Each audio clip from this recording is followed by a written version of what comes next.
2023 Planning and Capital Programs Committee meeting.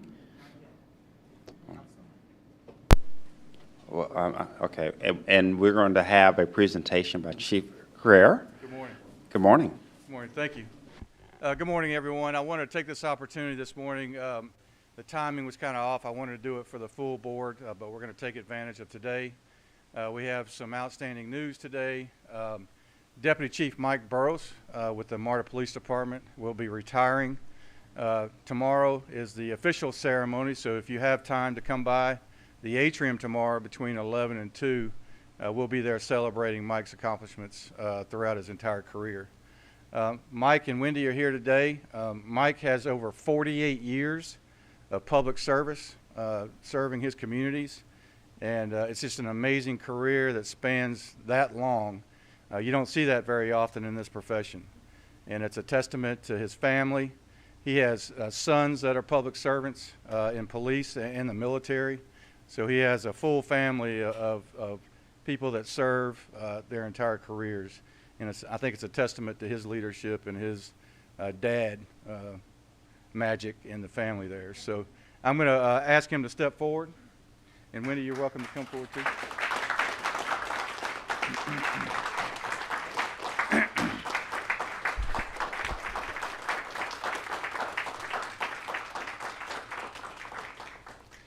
So the plaque reads, "In grateful recognition to Michael R. Burrows, Deputy Chief, for 9 years of dedicated and exemplary service with the MARTA Police Department.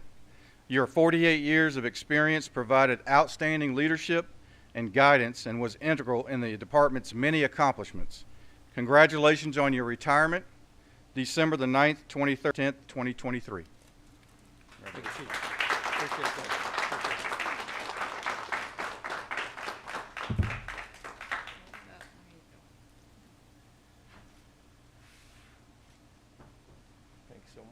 And I'll go ahead and steal a saying that Mike always tells me, people pay to look like this. And this is what he tells me every morning when we have our first discussions, that people pay to look like this. So I'm going to turn the mic over to Mike for a second. Good morning, all. I appreciate this. I want to thank the board, the leadership team. Can you hear me good? The board leadership team. It's been a nice ride. I've enjoyed MARTA. It's time for me to enjoy life while I'm still healthy. I appreciate this recognition. I'm tying up some spots for some younger, well-qualified individuals to move up the ladder to work close with MARTA. I've freed up a spot for a major who's been here 25 plus years, who will fill my shoes. A lieutenant that's got 25 plus years here, dedicated service, will move up to major. We have a sergeant that's going to be promoted to lieutenant, and an officer promoted to sergeant. So a lot of happy people by me leaving, but it's time to go while I still have my health. I want to thank God for making sure I came home every night. I want to thank my wife, been supportive, with me since 1987. I want to thank the board, the leadership team. This is a trying time in law enforcement, as everybody knows, and without the support of the board and leadership team, MARTA Police would be in a bad spot. So I do appreciate that, and so does our entire team. I want to thank Chief Creer, Chief McKenzie, our leadership team. They're in good shape to move us into the future. I also want to thank the men and women of the MPD. They get up every morning, put on their uniforms, their equipment, their tools, and go out and make MARTA a safer place. And I would be remiss if I didn't say something about our administrative civilian team. Without them, we wouldn't be who we are. So again, thanks for this recognition, and I've enjoyed my ride. Thank you.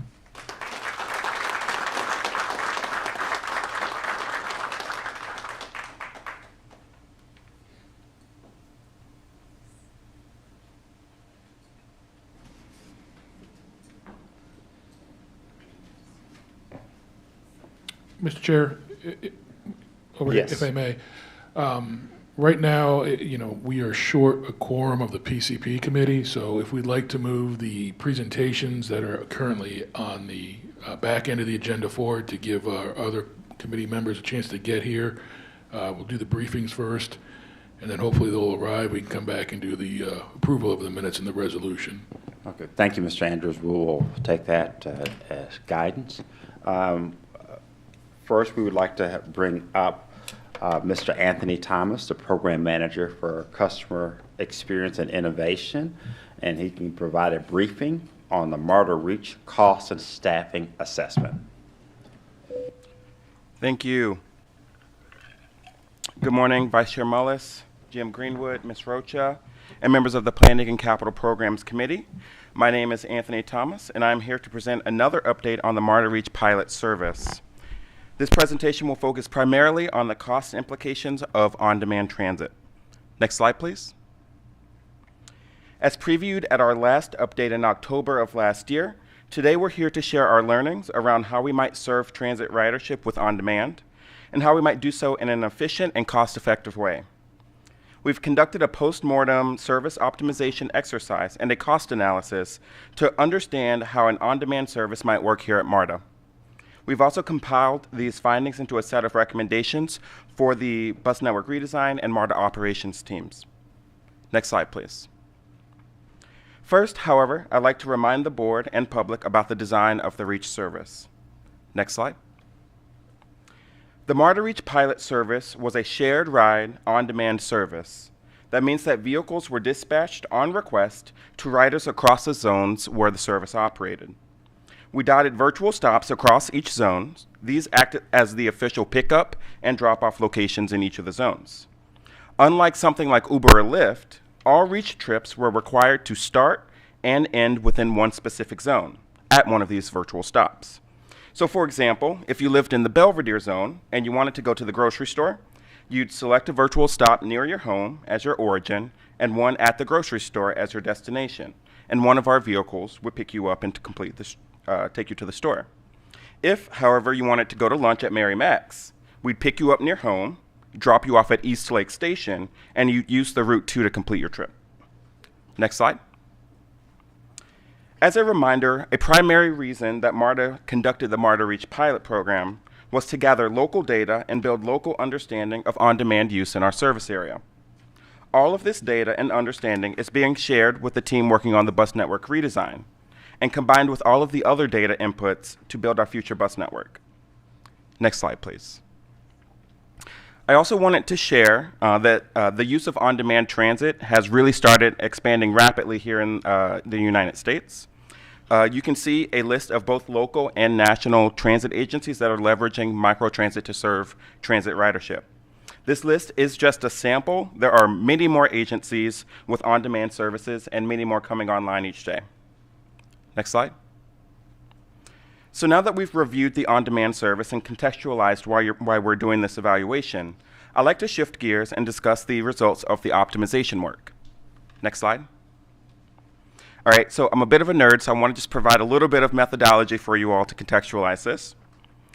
So to complete this optimization exercise, MARTA partnered with 3 private sector mobility on-demand software providers and Georgia Tech. We provided all of the vendors with ridership data from the final day of service and asked them to use this as a foundation for their simulations. Based on this data, each vendor provided their anticipated vehicle requirements and the expected service impacts. Next slide. The goal behind this exercise isn't to compare the vendors' offerings apples to apples. As you know, that is the purpose of an RFP. The goal here was to understand what might be possible given the different models and focuses of on-demand transit that is available in the market. Some vendors focus on things like pre-booking and encouraging ride-sharing. Others focus on minimizing dedicated vehicles and brokering trips out to TNCs. And because each vendor was provided the same data, this exercise lets us see the differences in their softwares and simulations. Next slide, please. So vendor 1 indicates that they would be able to serve the Reach service with 5 vehicles compared to the 16 that we allocated to the service during the pilot. This would lead to about a 60% sharing rate, about 5 passengers per vehicle hour, and wait times around 10 to 15 minutes. Next slide. The next vendor would allocate approximately 6 to 8 vehicles, leading to a sharing rate of 15 to 20% and a passenger per vehicle hour rate of 3. The waiting time here would be 7 to 9 minutes. Next slide. Vendor 3 would allocate 2 to 3 vehicles to the program. However, as you can see, they would only service about 79% of the trips requested. And the expectation here is that the additional 21% of trips would be brokered out to TNCs. Next slide. Finally, we asked the Georgia Tech team to rerun their simulations given the actual trip requests we saw. They estimated that they could accommodate the trips with 4 to 5 vehicles and a sharing rate of 45%. Next slide. So we acknowledge that due to the unknowns of rolling out a new type of service, that we allocated too many vehicles and operators to the MARTA Reach program given the ridership we saw. The advertised wait times of 15 to 20 minutes are achievable with far fewer resources as seen by each of the vendor simulations. That means that holding costs of the pilot constant, the span of service could actually be expanded, which was a significant portion of the feedback we heard from both riders and non-riders. One important thing that I would like to note also is that MARTA Reach did not actually test the changes, any changes to the underlying fixed route network. So the ridership response and impact of those changes are an important consideration for the future of on-demand. Finally, there is also an opportunity to further optimize on-demand service by deploying new options, like allowing pre-booking in addition to on-demand trips and commingling ADA and non-ADA trips. Next slide. Now, using this information, we'd like to share the results of the cost analysis and staffing model. Next slide. In October, we described the staffing and cost assessment that we present to you all. As a reminder, Scenario A is a fully contractor-supported model. In this scenario, the vendor would provide all vehicles and be fully responsible for operations and maintenance. In Scenario B, this is a MARTA-operated model, in which MARTA provides the vehicles and is responsible for all operations and maintenance. In this scenario, the vendor only provides the software solution. In October, we did have a third hybrid option, but based on our analysis, this approach leads to the highest costs, and therefore we've eliminated this option from consideration. Next slide. Before we review the results, here are the assumptions that went into the cost analysis for the pilot. We assumed that the ridership levels were the same as the final day of the pilot. While this was the highest ridership day, the trend of ridership, as you'll remember, was steadily increasing. Since we do not know the extent of that ridership, we decided to choose this date for the analysis purposes. We also assumed the same service hours as the pilot for this analysis. One important note, to develop these costs, we assumed the geographies and ridership from the pilot service to determine the number of vehicles needed. If the zones are changed or we see a much higher or lower level of ridership, we may need a different number of vehicles, and that will, of course, impact the costs. Next slide.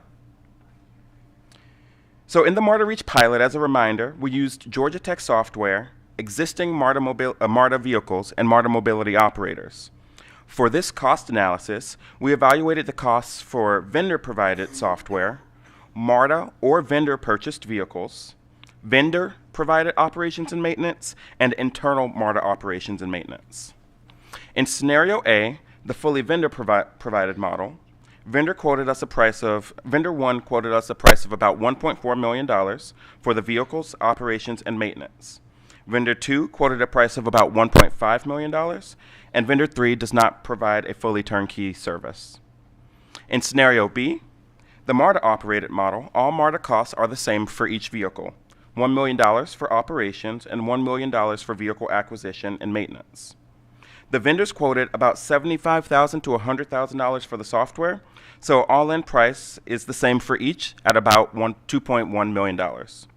And I just want to note that these are year one costs. If we go to the next slide, you can see in future years the costs would be reduced since we have no vehicle acquisition costs, but software costs would rise somewhat due to expected contract escalation.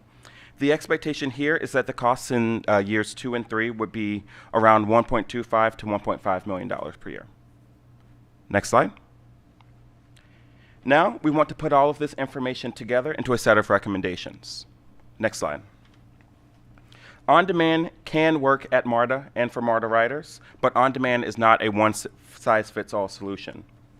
On-demand can work as a solution to the first mile, last mile problem, but to do so, it needs to be a part of the broader network and connected to highly frequent and highly reliable services. On-demand can also work as a community circulator, connecting homes to key points of interest like schools and hospital. And of course, it can also do both. Next slide. As we think about the incorporation of microtransit into MARTA's service offerings, we recommend the following for the Next Gen Bus Project team. We suggested they evaluate the potential use cases for on-demand. For example, do we want it to deliver service in places where there is limited service available today? Do we want it to address underperforming fixed route buses? Do we want to provide a solution to the first mile, last mile problem? Or do we want to create community circulators to connect potential riders to points of interest? In places where we're considering on-demand, we need to determine which use case we're addressing. Do the zone demographics, land use, overlapping fixed route transit, and other factors support the use case we're applying? And finally, we must determine whether on-demand is a good fit operationally. Do the expected passengers per vehicle hour work with on-demand? Next slide. Finally, MARTA staff recommends that the Next Gen Bus team move forward their service design process with the assumption of a MARTA-operated on-demand service. The costs in this model are slightly higher than the vendor-operated service, so incorporating these costs into the service design process allows MARTA to maintain as much flexibility as possible. Any decisions about the on-demand zones should be made in tandem with any changes to fixed route proposed through the Next Gen Bus project. Next slide. As we continue thinking through where to apply on-demand in the Next Gen Bus project, MARTA will continue to think through some high-level considerations, like how do we leverage the benefits of on-demand by doing things like commingling ADA and non-ADA trips. Next slide. We will continue working alongside our partners delivering the Next Gen Bus project to ensure we apply on-demand transit where it makes sense within the broader network. Next slide. And with that, I conclude my remarks. Thank you.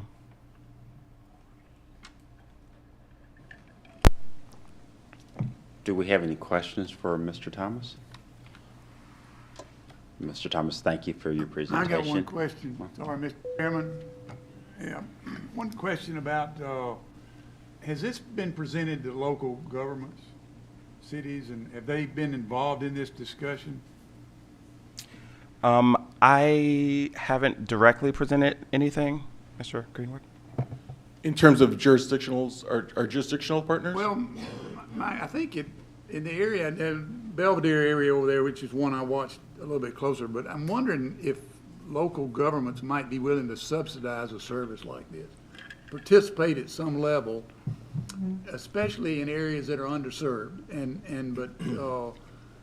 I don't know the answer to that, but I'm just wondering if maybe we shouldn't have that discussion, especially in a city or a place, that might be able to, I mean, if it's $1 million, it might be able to put some money towards providing this service, which might reduce the cost of it. Mm-hmm. And I certainly don't know the answer, but I'm thinking the discussion might be worthwhile. I got you. Yeah, in short answer, we haven't had a funding conversation with other local jurisdictions. We do know that they are eager to have the service, but great point. We can also open up that conversation when we start talking about defraying the costs. They're going to be money, so but don't believe that when you first hear it from them. So, Thank you. Mr. Dare. Thanks for the presentation. It was very clear. And I am going to, I am going to, every time you make a presentation, say that, the Buckhead CID pays for the Buck on-demand shuttle service. Livable Buckhead manages the operation for us. VIA operates it. And I want to make sure that you and your team are coordinating with them so that we realize opportunities to not only learn from each other, but perhaps even bring what MARTA intends to do in the future together. Because I would sure like to get out of 100% funding of Buck Shuttle in the future when the time is right and when it makes sense for MARTA and for the community. So, thank you. Mr. Pond? Great program, Anthony. A quick question. I know the program hasn't been stabilized, and we saw the numbers, and it may not be comparing apples to oranges or whatever, apples to apples, but cost per passenger, and it's probably too early to measure that against mobility or something, but for scenario B, do you have any thoughts of what the cost would be, the projected cost per rider? Yeah, Trip? so I think that's a little difficult to answer at this point. Obviously, I think it's a question that we've been asked a couple times. I think the difficulty is that since we don't fully know the full extent of the potential ridership, and there's some fixed costs that are obviously baked into the program, it's a little bit hard to come up with that number. And I think the reason why we don't know the full potential extent of the ridership is that, like I mentioned in the presentation, there is an impact with changes to fixed route that might impact the ridership on this type of service. And so I think the idea is that through the analysis that the Next Gen bus team is doing, we can come up with that number together, because they might propose certain changes to the fixed route network and potentially certain on-demand zones. And then we can determine what the potential ridership is, and then based on these numbers, understand what that cost per rider might be. Mr. Thomas, thank you very much. Thank you so much. And with that, I'm going to turn over to our chairwoman, Ms. Blakely.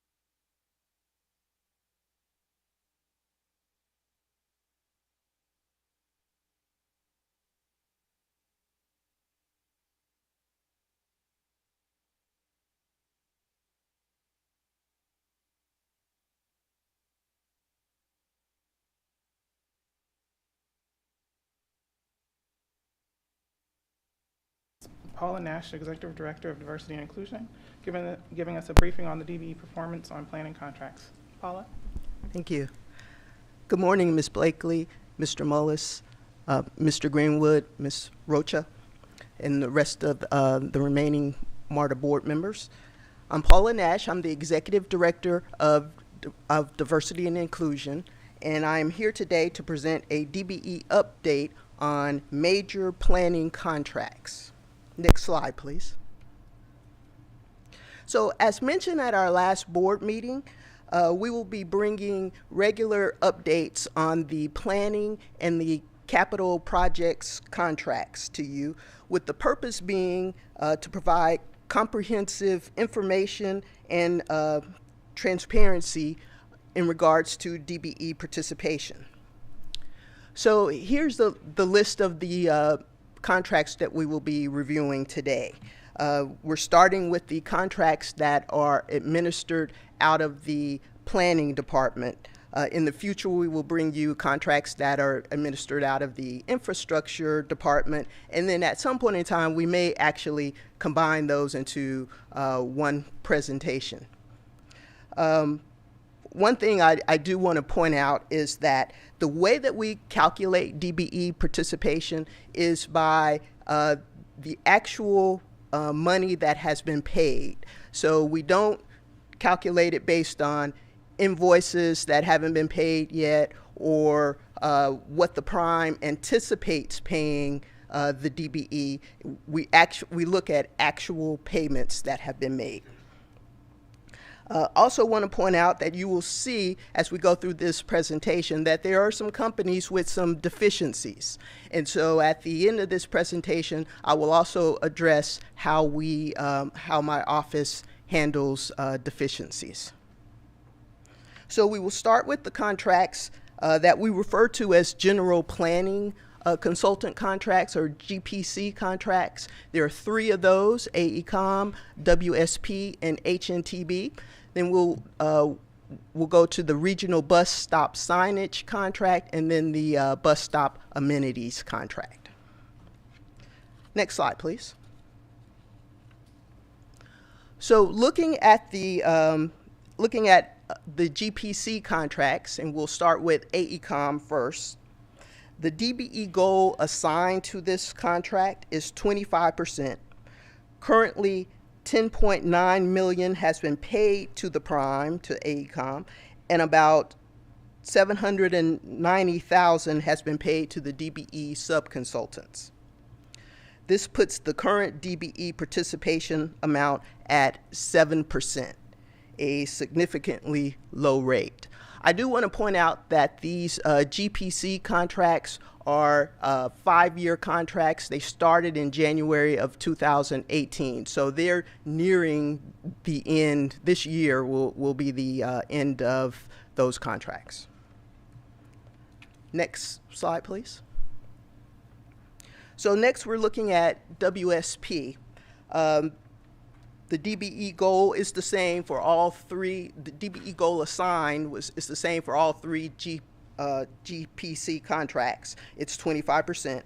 Currently, $9.3 million has been paid to the prime, and about $1 million has been paid to the DBE subconsultants.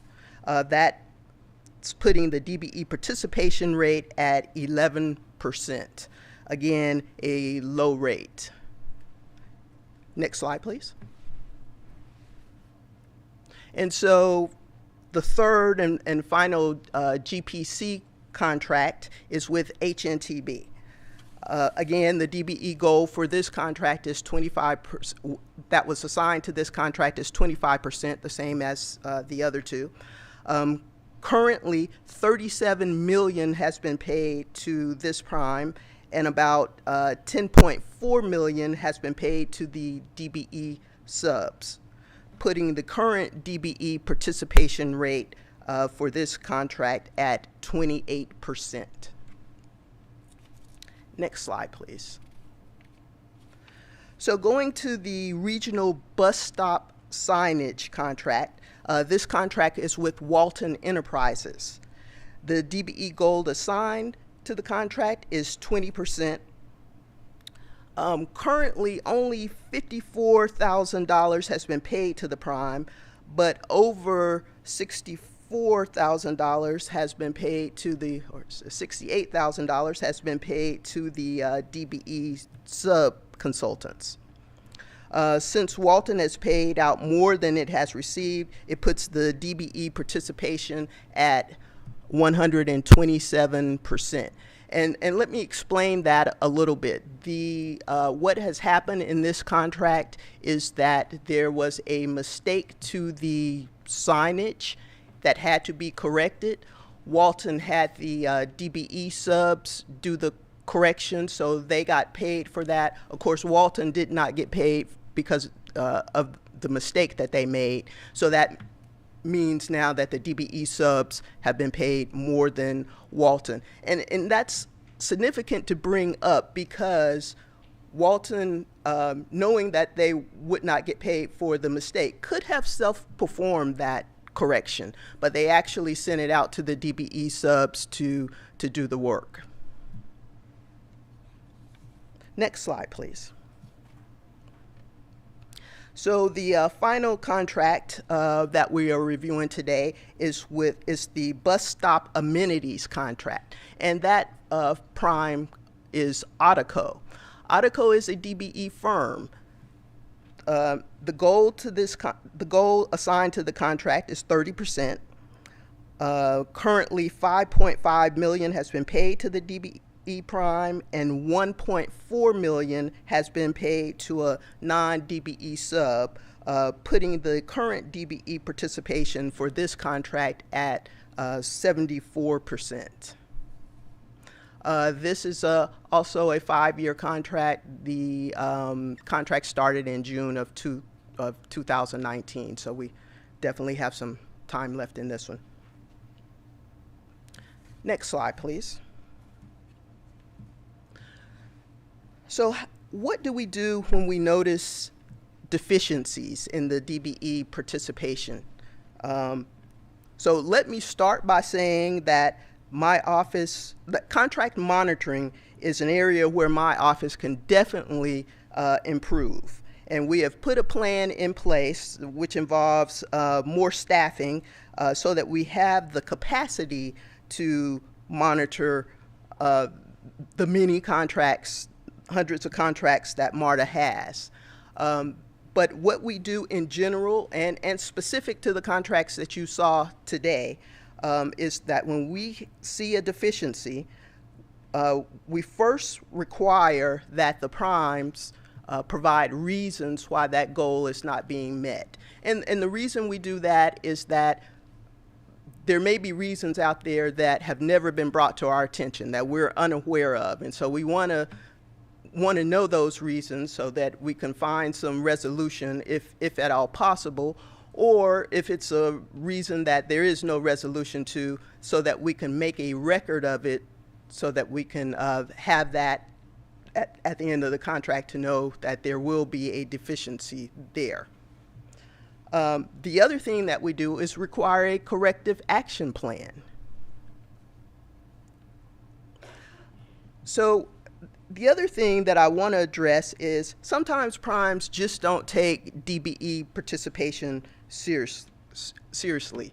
And I'm not at all saying that the contracts that we review today, that's the issue, but it definitely happens. So one thing that we do, we've put things in place to try to emphasize the importance of DBE participation, that when there is a goal set, that is important for the firms to reach that goal. So one of the things that we've put into place is that we have made language changes in the bid documents that emphasize again that this is the goal and that we expect the contractors to meet that goal, and that we expect them to submit the bid documents with their commitments and with the DBE firms that they will be using with the bid documents, or no later than five days after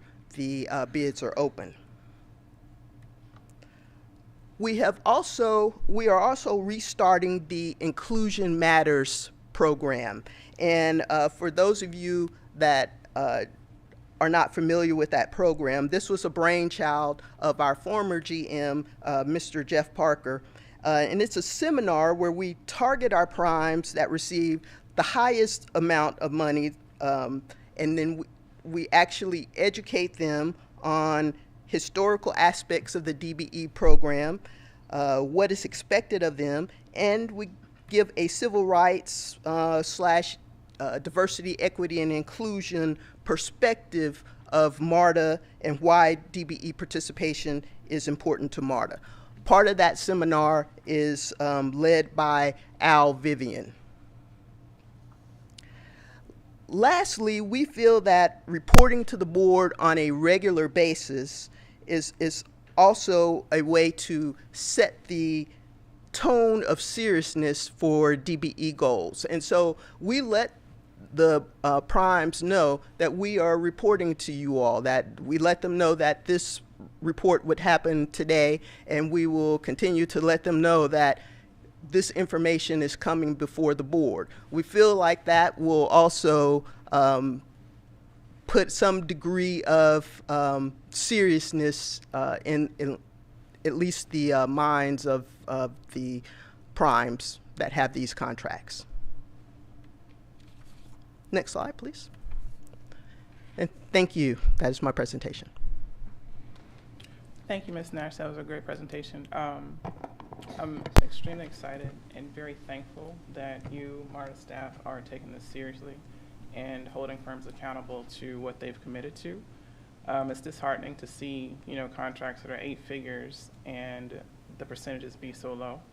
One concern is, making sure that with the corrective actions in their plans, that there's enough time left in those contracts for them to actually execute and meet those percentages if possible.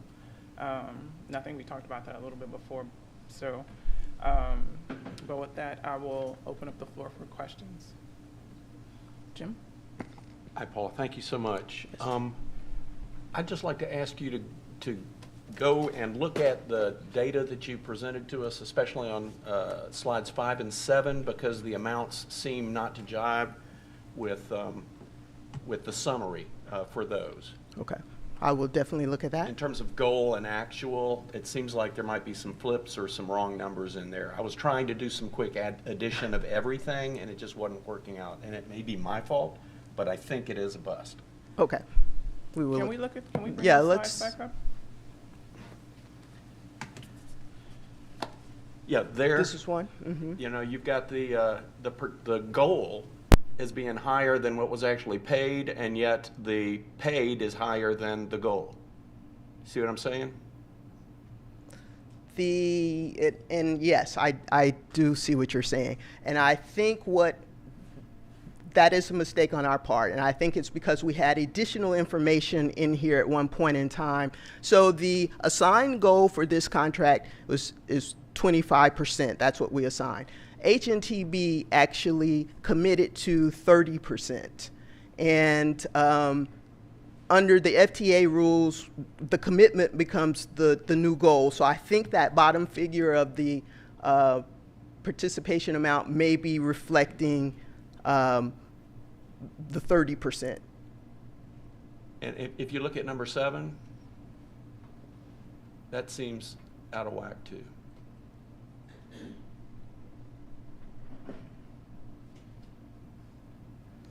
Okay. I'm just wondering if the 1.4 and the 3.0 are switched or something like that. No, so number 7, it's like that because this is a DBE prime. So the DBE has gotten has been paid more money than the non-DBE subconsultant because they are a DBE prime. I understand that. Okay. Thank you, though, for pointing those out. I just want you to know I'm doing my homework. Thank you. Mr. Mullis? Thank you for presenting this information. I'm very excited that you're presenting it on a regular frequent basis. I have a couple questions for you, and then about inclusion matters. Sure, yes. I'm really excited that you are extending it to our top tier vendors. Yes. But it seems to me that the task orders are being issued from MARTA. That is correct. And I would like to see the MARTA program managers be a part of that inclusion matter component, because that's kind of in our process, an internal control. That Yes, we sir. can get those project managers an active participant in ensuring the DBE participation when they sign off on the task orders. Is that? That actually is a wonderful idea, and so yes, we will work the project managers into the seminars. It's wonderful. It's wonderful. The second question is the whole DBE process and how we set our goals. Yes. And I'm going to address this to Mr. Andrews, our general counsel, who has a history of working with DOT-funded agencies. Yes. And in your former position at the City of Atlanta, how was the city able to have higher DBE goals as it relates to the Hartsfield-Jackson Airport, which received federal funds from the FAA? So the airport on the construction projects, I think, requested or required or MBE participation of 30% on the last terminal expansion, if I remember correctly. And in many of those cases, a lot of the funds used for those were local funds that did not have federal participation in it. And the reason the city is able to do or have higher numbers or more flexibility in what they're looking for on their MBE program is because they have their own MBE program that was the basis of a study that was done to determine the impacts to minority, female, disadvantaged businesses, not under the DBE program, which is run federally, that Paula is an expert in and can speak more to how that process works. So I think, you know, the way the city was able to have higher participation from MBEs is because they have their own MBE program that was the result of a disparity study that is updated on a regular basis. Mr. General Manager, in our negotiations and talks with the City of Atlanta, we should ask them would they would be a participant with us in doing a disparity study, especially around the MARTA Atlanta program, since they're a big funding source of that. And in fact, I think there's going to be one project that they're going to be 100% funding on. So I'm not aware of any projects that the City of Atlanta is actually giving money to us for the work on MARTA. The MARTA project funds are not City of Atlanta funds. They are a sales tax that is given to the state that is then remitted to MARTA. So it's under the bill that was passed, it's MARTA money. And so if the case was we wanted to have a an MBE program, we would need to do our own disparity study. We wouldn't be able to rely on the cities. If the city was actually taking money from their general fund and funding a project, they could use their MBE program, but I don't think legally we would be able to defend using their disparity study. Understood, Mr. Andrews. I think I may have misspoken. I'm asking the general manager to ask the City of Atlanta, would they help fund a disparity study in the MARTA Atlanta project is my question. Thanks. We'll take that back and consider the merits of that question. If it works in our favor, then absolutely we're not opposed to opening that conversation. But you know, let me take a look at that. Okay, sounds good. Just see if the city would fund that disparity study. Mr. Pond? Thank you, Paul. I'm sure there's some other contracts that have these same issues. I just have a couple of observations. You're into the 5th year of these contracts. Yes, There's nowhere in the world those prime contract holders are going to come anywhere close to meeting their commitments, number one. that is true. Number two, you can come up with all the reasons in the world, but if you've had one group that has met the goals pretty much, and you have two organizations that have come nowhere close, and from an accountability standpoint, I would make an observation that the leadership of the project leadership, maybe not of the senior leadership in the firm, is not committed and really hasn't given that a priority to try to achieve those goals. I would not disagree at all. Okay. Two thoughts going forward. You can have all the studies in the world, but a couple of thoughts I have is that if you have one firm that's performing and meeting their contractual obligations and one or two others that aren't, you just don't have to give any more work to those other firms. Observation. That is one observation. Yes, Second sir. observation is, and that if you want to solve the problem, give the work to the firms that are living up to their obligations. And second of all, in future contracts, I know you have a scoring system, but part of the scoring system is past performance. Well, past performance can be more than on time, on budget. It can also mean meeting your DBE goals. You can make a case in point that maybe firms that have not taken these commitments to heart don't perform and shouldn't score very well in your past performance, which can impact them not getting work in the future. We have, that is one thing that we did look at. And last of all, if they're not getting work, they will really take this serious. Yes, and our goal here is to do what we can to emphasize the importance of this and to make the firms take it seriously. And I think we're definitely working towards that goal. I don't want to take up too much time, but I've seen this in my past life, and one thing in the latter years with several contracts at the Atlanta airport is they would call the sub-consultants in early with the prime and sit down and have a very defined plan how they were going to meet their goals. So just another thought. Thank you, yes. And that's also a very good thing to point out, and I think something that we can implement into our plans when we look at corrective action plans. Thank you. Thank you, Mr. Pond. And in regards, just to follow up to that, the corrective action plans, would that be something you could share with us? Because I'll be very curious to see how we're going to rectify, especially to his point, when you're at the end of a 5-year contract and you're at 13% and your goal is 25.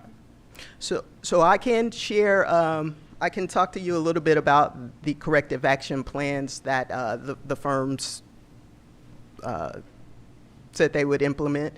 And this was not currently so the first time that we went to them when we noticed the deficiency was in 2019, and asked them then for the reasons and for corrective action plan.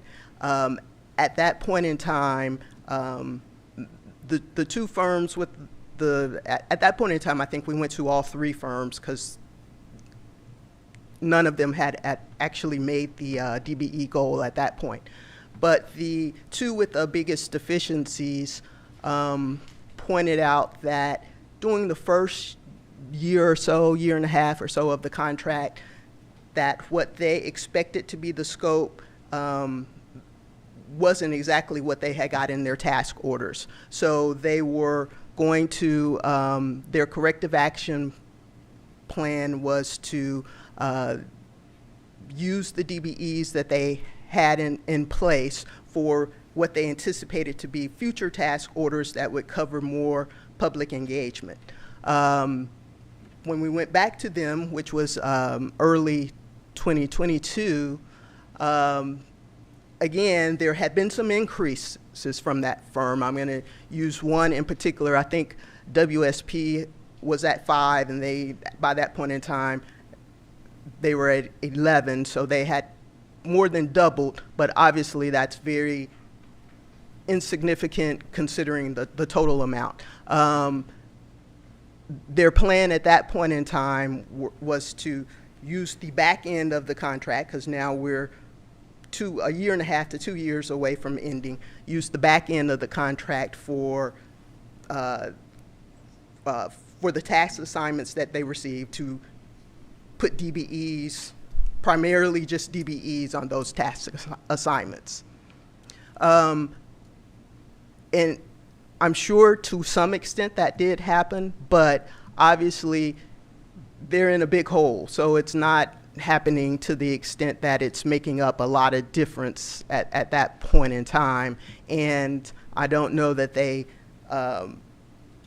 put complete efforts into that particular corrective action. Yeah, just to put a point on it, you know, Paula makes a great point. The fact that the contracts end soon means that just the law of averages, they're not going to be able to make that number back up. What we'd want to see is immediate improvement in the time remaining, but you know, the opportunity mathematically for them to come back to 20–25% just isn't there. On the matter of keeping the board updated on corrective action plans, that's something that we want to continue to do. And as we work through with these organizations, part of it may be them learning from each other about what they're doing, but you know, this first step was critical in order to bring it all to the board, bring it to a public forum where we understand that we're transparent. And now as we move forward with these action plans, we will do that in the same vein in a public forum. Mayor Floyd, then Ms. Rita. Yeah, just a few questions about the math, which I think Jim alluded to, but Yes. if you've got an amount paid to contract and then an amount paid to DBE contractors, the amount paid to the contract includes that amount, does it not? It does, yes. Okay, and when you've got an amount paid to like a DBE contractor, Yes. do you discount, if it's a DBE contractor, do you discount amounts they paid to non-DBE contractors? We did it here just to show the accuracy that it didn't 100%. I mean, it did 100% go to the DBE prime, but then they paid it out to certain amounts out to a non-DBE. So that $5 million on that Autoco contract, the paid to non-DBE consultants is included in that $5 million. Is that right? It Just is. like you would do it the other way. Yes. Is that right? Yes, sir, it is. Okay, and then just a general comment about this analysis of this kind of thing. I think at this point in time, we need to understand what they say is the reason for this as part of this presentation. And I'm asking is because we put a lot of demand on these consultants to produce. Okay, we expect them to do what we're asking them to do. Yes. And if they make an effort to get one sub-consultant to do something and they don't perform, at what point in time do we say, okay, you need to make a change here, or you're not providing what you provided for whatever reason it may be? And I'm wondering if maybe at some point in time we say to these guys, rather than we're at 90% of the contract now, at 25%, I mean, it can change dramatically for reasons that are beyond their control to some extent. Now, Correct. and the correction may be such that they can't meet this goal. And at what point are we asking them to say, look, we can't meet it. We know we promised this goal, but there's some reasons why we're not able to meet this goal. That ought to be, rather than at 99% done, that ought to be at 50% done. And as Al said, if in fact giving it to a different consultant will correct that problem, Right. then that's something that I think this board ought to be involved in making that decision. Is if we're gonna, if we need to produce this product, okay, it's a planning contract. Yes. And it's not gonna be done to meet the city of Atlanta needs, okay? If it's not gonna be done, at what point in time do we say, well, look, we no longer care about the DBE percentage, we want the product, and we want it now, Right. okay? And I think there's gotta be some understanding, if we're gonna be critical of what they're doing, we got to understand the reasons why they're doing it.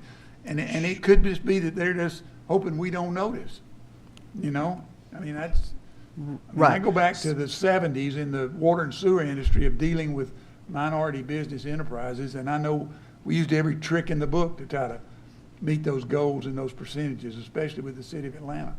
And I'm sure there's still some of that stuff going on with regards to these, but I think if we're going to be critical of these people, we got to understand why it is they're doing what they're doing and why they haven't met that percentage, rather than you just didn't meet it, so we're upset with you. Right. So I can address that. So in these particular contracts with the two deficiencies, we did not wait until it was 90% to address them. We first addressed them in 2019 when the contract was probably about a year and a half old when we had first addressed it. The reasons given at that point in time were that the scope of work, according to the vendors, the scope of work was primarily public engagement, and that's the DBEs that they put on their assigned to the contract was public engagement DBEs. So what they said was for the first year and a half to 2 years, at least two of the companies, the ones with the deficiencies, said they got very little public engagement task orders. And since that's what they built their DBE pool from, that affected their ability to get the goal. That is what they reported to us.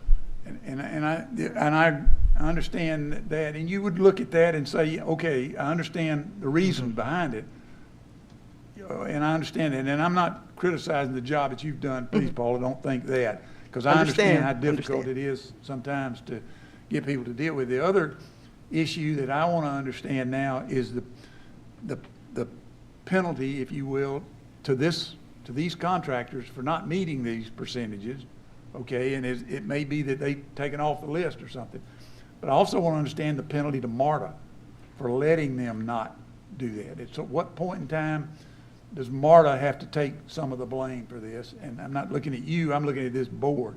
At what point in time do we say, okay, we've got a problem here that we've got to fix somehow, especially with these planning contracts? Because those requirements change almost on a daily basis, what MARTA's needs are, what their demands are on these contractors for these plans. And one of the things I'm trying to get at is we're expecting MARTA to provide these products at a quicker pace than what they've done over the last 20 years. We want to see these products finished in 5 years rather than 10 years. We want to see that done. And I don't think we can do it without some understanding of what's happening in these planning contracts. Yeah. We're paying them a lot of money. You know, as we approved a lot of money to payment to these folks last year. And I think we've got to see some results, not just in DBE, we got to see some changes in the product that they're producing and when they produce it and how they produce it. Yes. And I think that's not your responsibility. I think that's this board's responsibility, is to figure out whether this program is going to provide what we need. So, if we can go to the second last slide, just I was going to pipe in there and just, sure. I think exactly what Mayor Floyd's saying, that's a slide, you know, that's what Paul is referring to is, you know, this is the start of a process. We need the feedback of those firms. We need them to hit that number one bullet and tell us in earnest why this isn't working. And then that corrective action plan, if it means that we have to step out of our lane and work with them to say, here's what one firm is doing and it seems to be working, you know, learn from each other.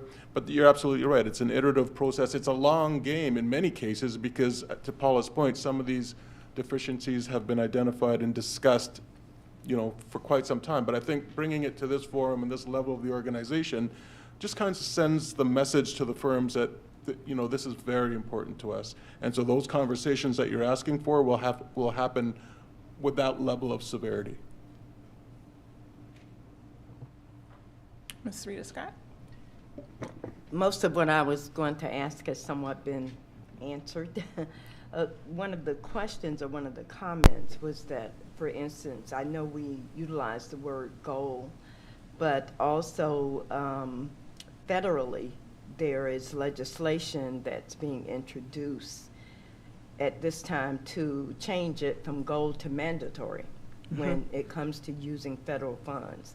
And so I would like to think that we as MARTA would be prepared for mandatory as opposed to goal.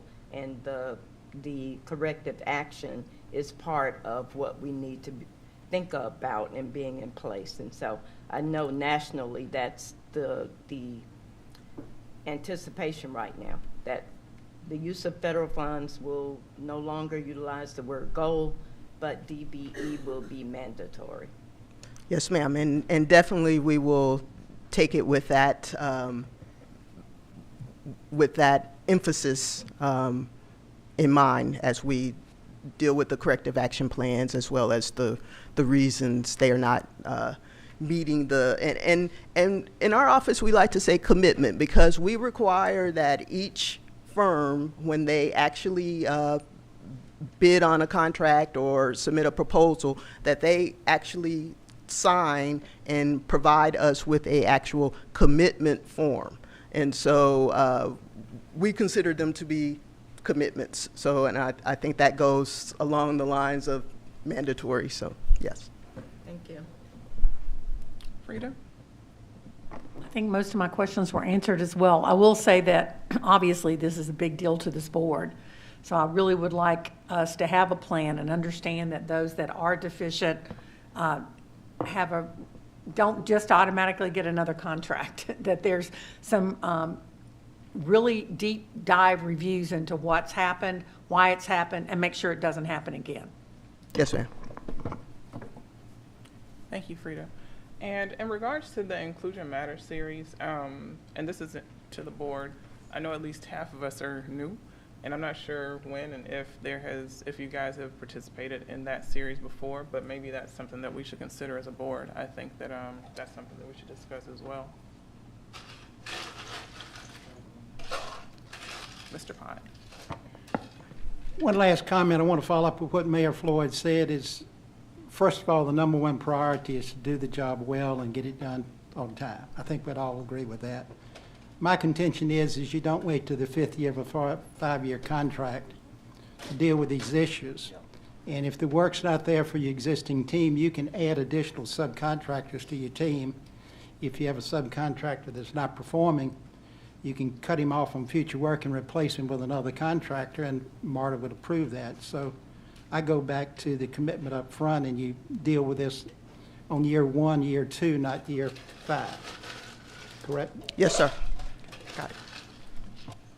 Thank you, Mr. Pine. Any additional questions? Thank you, Ms. Nash. Excellent presentation. Thank you. Next on the agenda, we will have the approval of the January 26, 2023 minutes. Could I have a motion?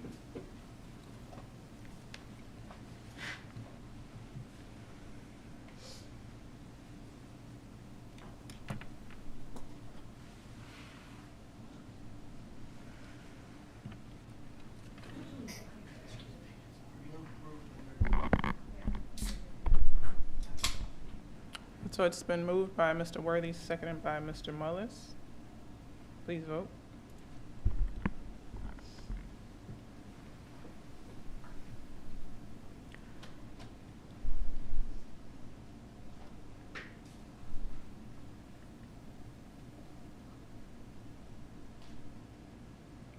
Motion has passed.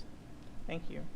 And next up, we will have the resolution authorizing the award of a contract for the procurement of the Summerhill Bus Rapid Transit BRT construction, IFB B 50070 by Mr. Joshi, Director of Expansion Program Management.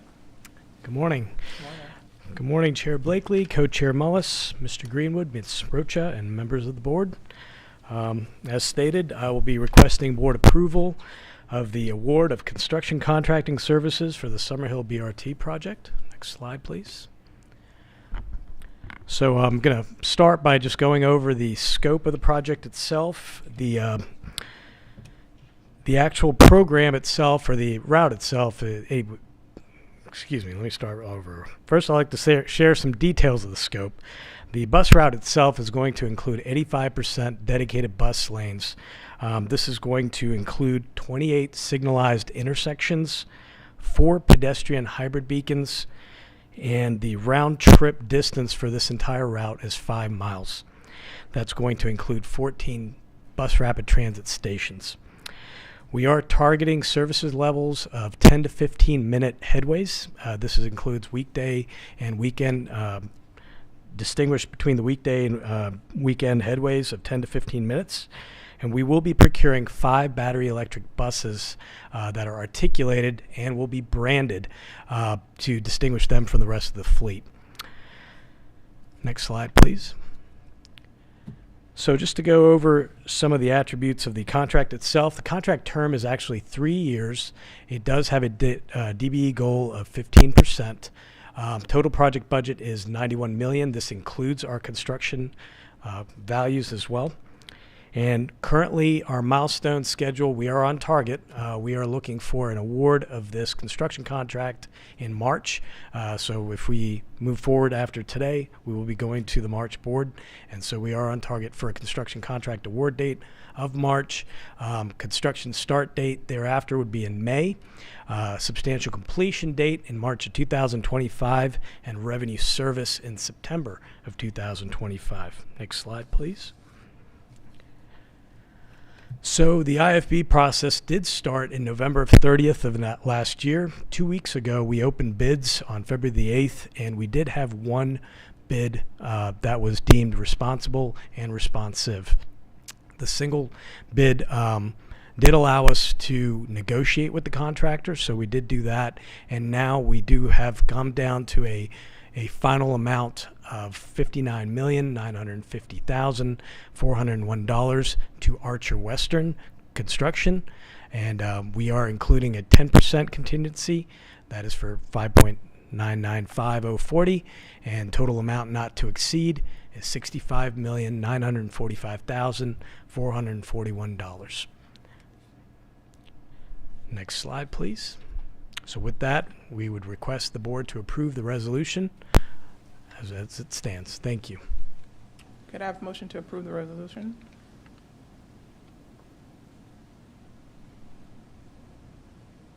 Moved by Mr. Pons, seconded by Ms. Hardage.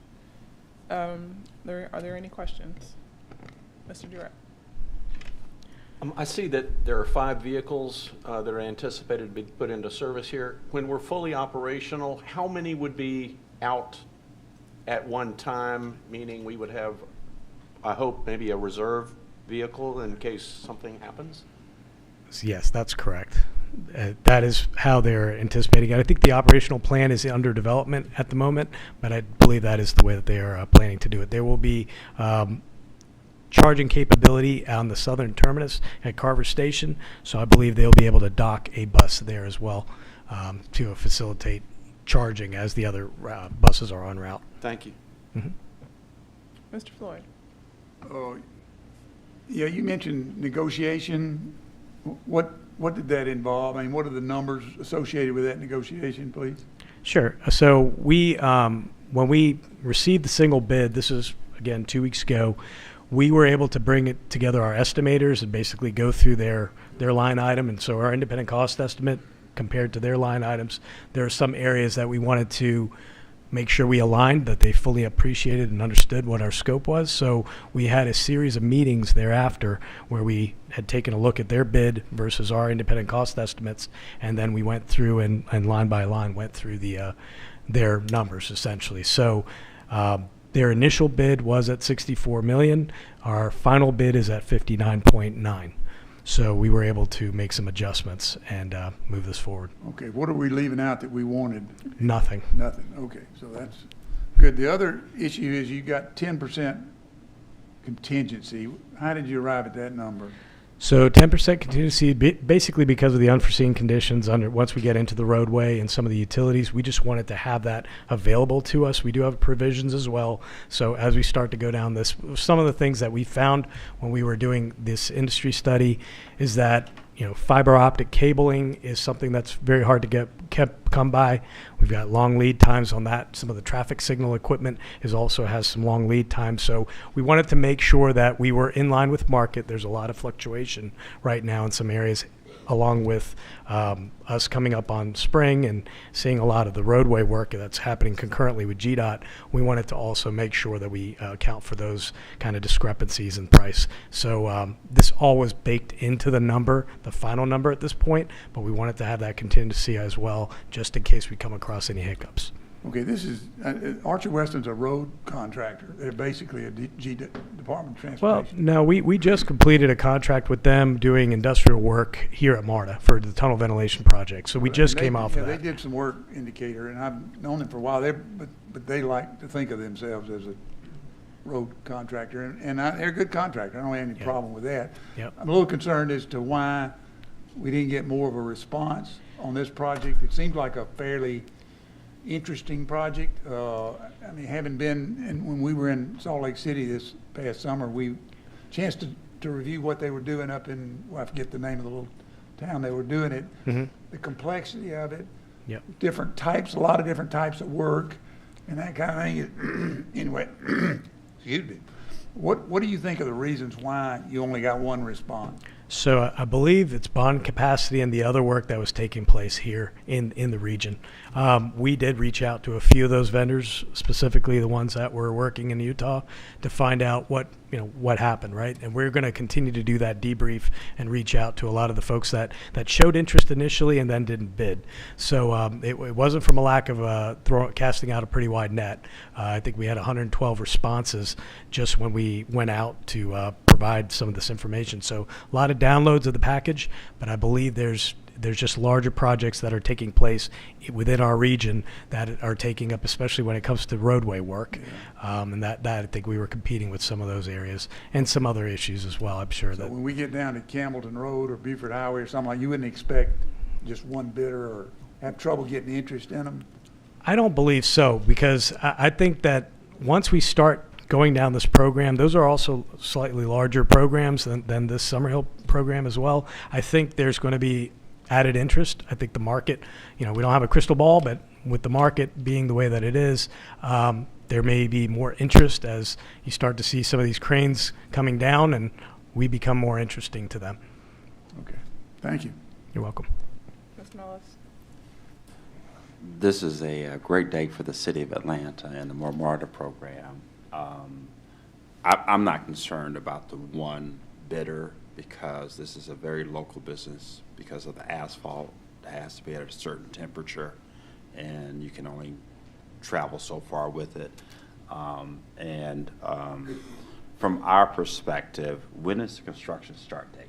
Construction start date. So, we haven't seen the baseline schedule with the contractor, but everything is targeting towards end of May, beginning of June. So we are going to have ANTP, administrative notice to proceed. We're going to vet through their baseline schedule, get their early action items in, and if they're approved, then we go ahead and we move into construction. So mobilization this year, June at the latest. Mobilization is June. Yep. Okay. Thank you. The next question, when will we be completed? Completion date, I think substantial completion, we're looking at March 2025. I believe that's what was on the slide. March 2025. Okay. And the final question, we have a Tiger grant, I believe. That is our federal funding match on that, and that's at 20%. Is that correct? I believe so. I'm not sure if we have. I don't have that information right in front of me. Yeah, but I think we adjusted the total project budget. It was a little less at one point in time. Yes, so the total project budget is 91 million. The Tiger grant from FY 2017 is 12.6 million. And so if we were able to save money off of that $91 million, we'll get the full amount of the Tiger grant, is that correct? But we'll be able to reduce some of the local match, is that correct? That is correct. There's also $5 million that we're looking to identify still that cannot be paid out of FTA funds or the MARTA funds for the general purpose lane paving. So of that 91 million, 5 million needs to be sourced at this time. And we're working actively with the City of Atlanta to find those funds. And since we're doing some work for the City of Atlanta as it relates to some water lines and some sewer lines, do they have some money maybe at watershed management for some milling and things of that nature? So we're paying for all of the utility work under this project is also getting paid out of the 91 million and the MARTA funding for that. Okay. All right, but we still have to find $5 more million. That is correct. And that's, what purpose is the $5 million? That's for the paving of the general purpose lanes. So because this is a curb running BRT, the general purpose lanes are not directly serving a transit purpose as was determined by the FTA. And our MARTA funds are constrained in the same manner. So we cannot use those funds. So we need to identify a different funding source for that. Okay. But March the 25th, 2025 is when we can start using the service? No, we are actually, so March of 2025 is when we anticipate substantial completion, and that's, required by the number of contract days for the contractor. Following that, we need to do all of our safety and security certification, testing, training, and all those elements. Our revenue service date does include right there contingency. So we are actually projecting in our schedule that we will have revenue service earlier, but this is the date that we will hold firm to, and hopefully we can open earlier than that. September the 25th. Correct. My birthday is September the 29th, so. September 29th. September 2025. 2025. Yeah, 25, yeah. Well, thank you very much. I'm very happy about this, and I know the citizens of Atlanta is very proud of MARTA for getting this done. Excellent. Mr. Bond, did you? They've answered my question. Thank I'm you. good. Okay. If there is no further discussion, please vote.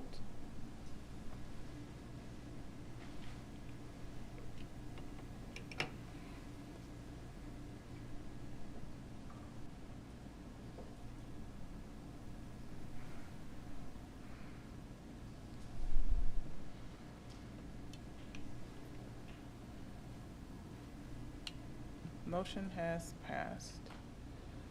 Are there any additional comments, questions that need to come before this committee? If not, committee is adjourned. Thank you. Thank you.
Meeting to order, please. The first item is approval of the minutes. Can I get a motion second?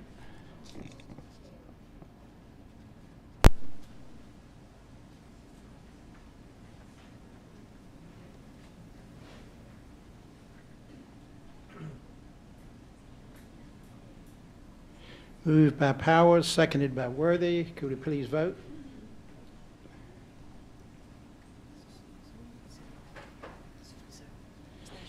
And I tried to vote and I got skipped over.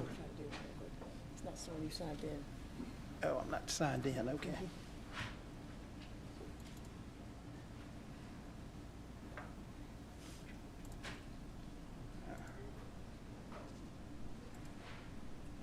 All right, thank you.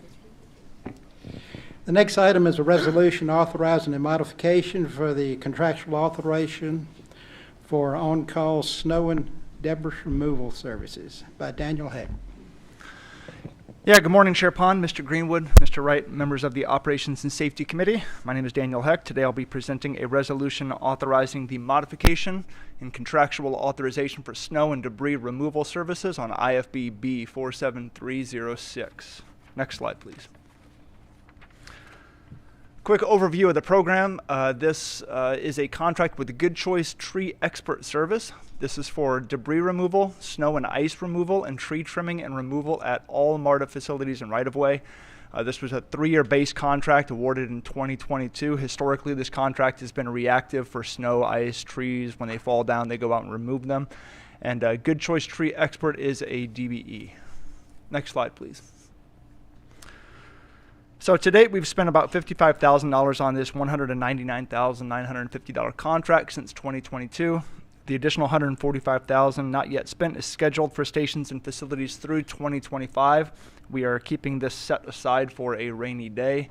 But Maintenance Away has identified 3 additional areas where vegetation control and tree removal are critical. This is near East Lake Station, Indian Creek to Kensington Station, and Brookhaven to Chamblee Station. There's a picture on the right that shows the tree canopy encroaching on the right-of-way. Total cost to address these 3 areas is about $150,000. So we are going to recommend an additional $300,000 on this contract. We have money in our operating budget for vegetation control. We are enabling this contract to be the vehicle in which to spend the money. Basically, the need is there, the funds are there, and we're leveraging this existing, historically reactive contract to be more proactive.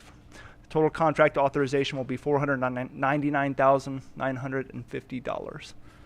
Next slide, please.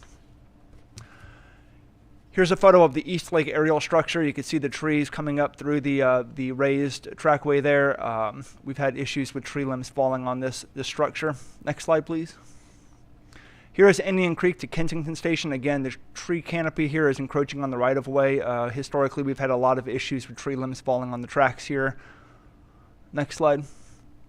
And lastly, Brookhaven to Chamblee. The picture on the right shows the trees growing across the fence, and there's also a considerable amount of pine straw. We have issues with pine straw and fires, so as part of this, when they do the tree trimming, we're going to be doing some vegetation cleanup in that area to reduce the pine straw underneath the 3rd rail. Next slide. Here's a couple pictures of the service interruptions that we experience. On the left, there's a tree that fell down on the trackway, and on the right, there's one that fell on the 3rd rail, destroying the cover board. Obviously, those have a impact to our revenue service. And next slide. Additionally, when trees come down, they tend to come down spontaneously, and we have damaged vehicles in the past. Anything from broken lights, shown on the left there, to branches, even as small as the size of your thumb, shown in that middle picture. They can get caught up underneath the train, rip out air lines and electrical lines.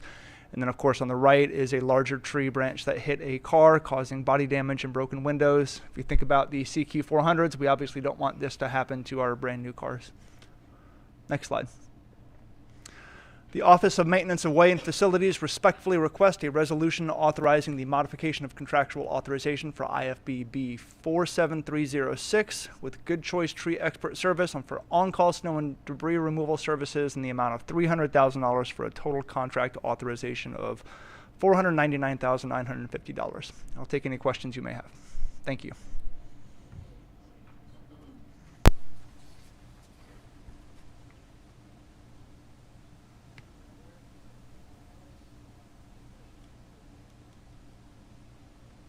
Any questions, Mr. Heck? If not, I'll call the question. Can we please vote?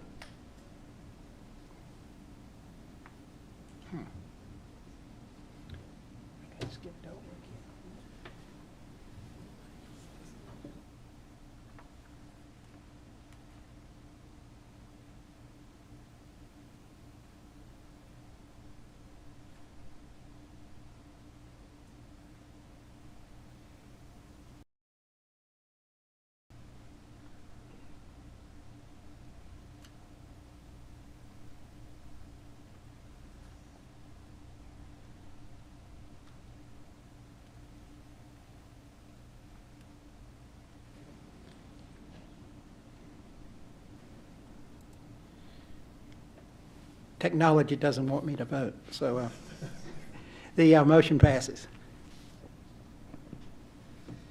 The next resolution item is a resolution authorizing the award of a contract for procurement of engine oil for transit buses and automobiles, and that'll be led by Marcus Way. All right. Good morning, Chairman Pond, Vice Chair Floyd, Mr. Greenwood, Mr. Wright, and members of the Operations Safety Committee. My name is Marcus Way. I'm an electrical mechanical engineer in the bus maintenance department. May I direct your attention to agenda number 3. This is a resolution authorizing an award of a contract for the procurement of engine oil for transit buses and automobiles, IFB B50166. Next slide, please. So this contract procures engine oil used in all the MARTA vehicle fleets. The fleet size is approximately 540 transit buses and 450 non-revenue vehicles. The engine oil is a critical lubricant that protects internal combustion engines from failure.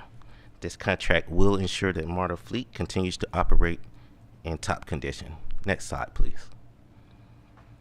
So according to each vehicle manufacturer, all transit bus oil change intervals must occur at 6,000 miles, 5,000 miles for non-revenue vehicles, and 3,000 miles for police vehicles.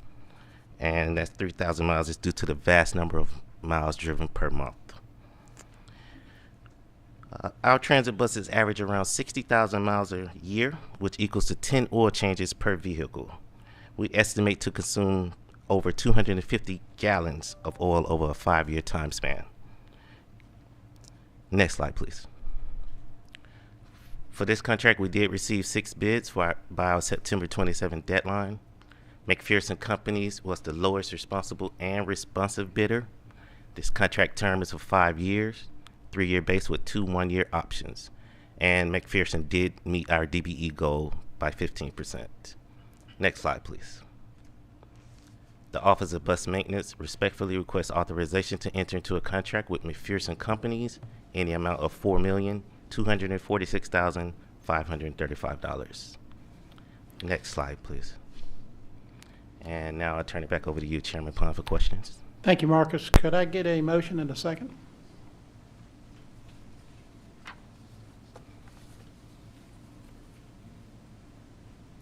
Moved by Durrett, second by Blakely.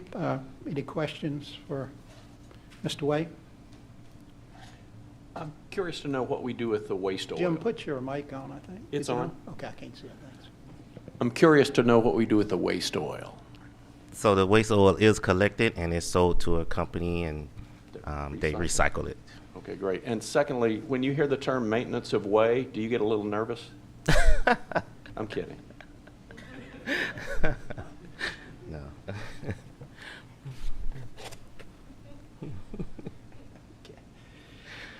Any other questions for Mr. Way? Not, I'll call the question. Please vote.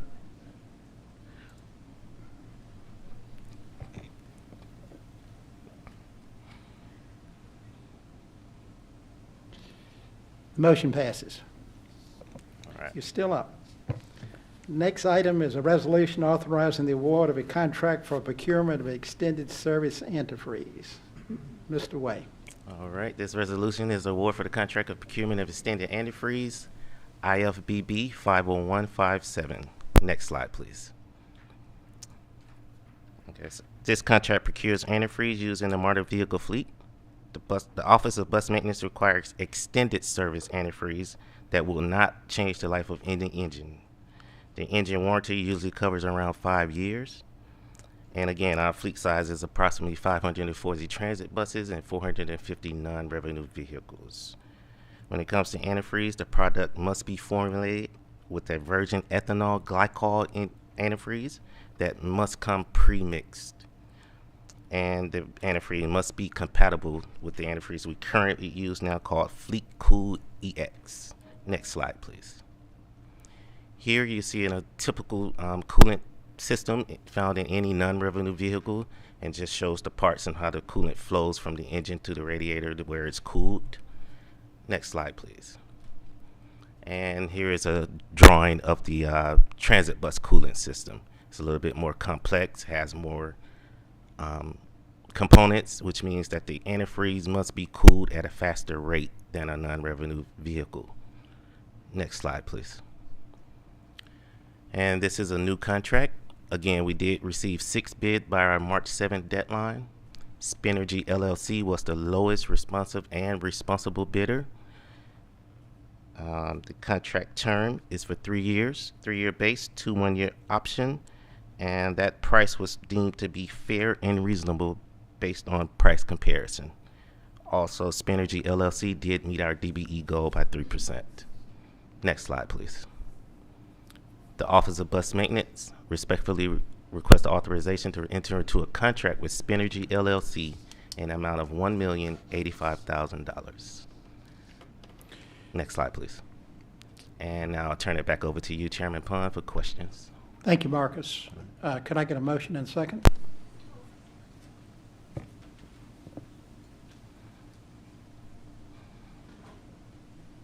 Moved by Mr. Mullage, seconded by Hartage. Any questions for Marcus?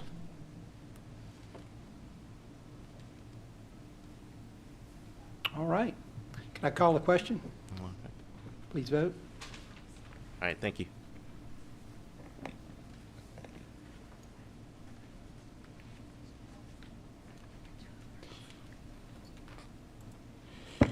The motion passes. The last item is for information only, and that has the performance indicators for December, but I see someone else up here. Oh, I skipped one. Excuse me. Lisa, I forgot you. The fifth item is a resolution authorizing the award of a contract for the procurement of parking lot sweeping and cleaning services by Ms. Winfrey. Good morning. Before I get started, I would like to just say this is my first time presenting in front of you, so I'm asking for a little bit of grace, okay? You almost didn't even get that chance. Good morning, Chairman Pond, Vice Chair Floyd, Mr. Greenwood, and Mr. Wright, and members of the Operation and Safety Committee. My name is Lalisa Winfrey, and I am the Maintenance Control Center Manager for the Office of Facilities.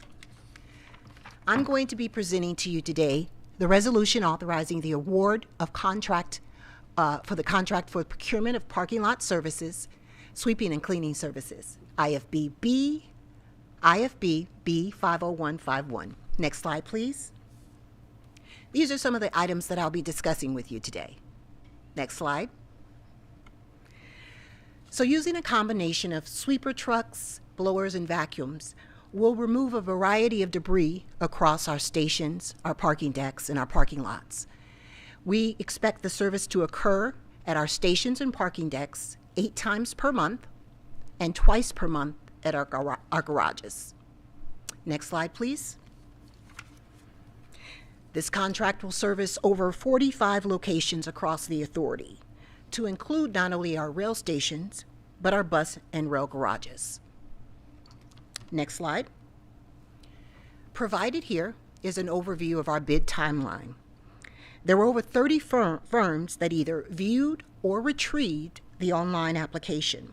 4 of those bids were received prior to the bid deadline, and we are seeking to award multiple vendors. Next slide. The contract amount is $2,059,035.52. It is a 4-year contract with a 2-year base and 2 option years.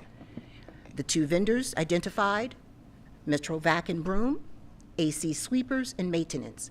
It's also important to note that both of those vendors are DBE certified.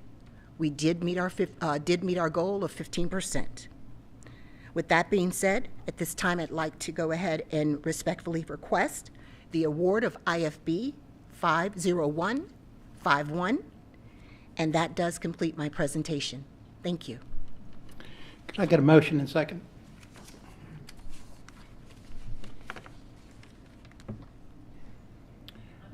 Moved by Hartage, seconded by Mr. Mullis. Any questions? Ms. Winfrey? I do have one, and maybe it's a George Wright question, but we have these contracts like this. How do we monitor the performance, and if someone is kind of doing the work half-heartedly, how do we deal with that? Thank you for the question, Mr. Pond. One, we do have a structure in place through our station management program to make sure that our directors, our general superintendents, and the entire leadership structure are inspecting their areas of responsibility. Also within Ms. Winfrey's group, we have field inspectors that are assigned contractors that do services for us, and they make sure that they fulfill the obligations of the scope of work that they've been brought on to fulfill. So the second part of the question, suppose one of these contractors is doing kind of a half-hearted job. Do you just shuffle the work to the other contractor? That is one approach. We will certainly apply corrective actions and give the contractor that is not performing the opportunity to improve. If they do not, we will separate them. Okay, thanks. Any other questions from Ms. Winfrey? I just had, it's not a question, it's actually great job Thank you. for your first time, and we can't wait to see you back. All right. Thank you for your time. Okay. Anything else? Call the question, please. Please vote.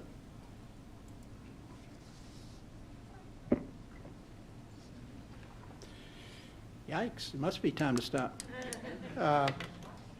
The last item I mentioned before is for information for the board members to review, and that's the performance indicators for December. Are there any other matters to come before this committee? Not, meeting adjourned.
And I invite everybody to cast their eyes over to the window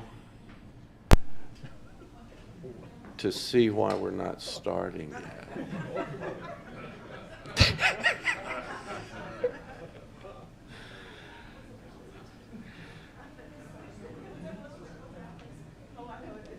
Guys, I have to use humor. The legislature's in session.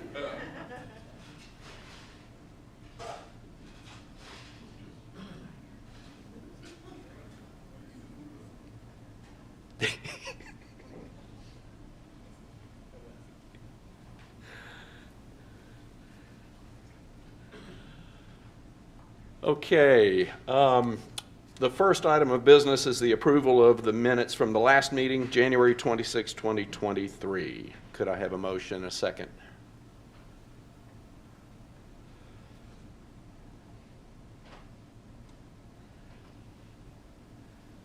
Properly moved and seconded. Are there any corrections? Let's go ahead and vote.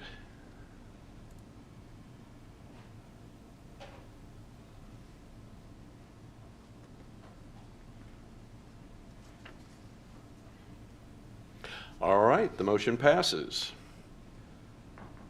The next item on the agenda is a resolution authorizing the renewal of excess workers' compensation insurance coverage. Donna Jennings, welcome to the lectern.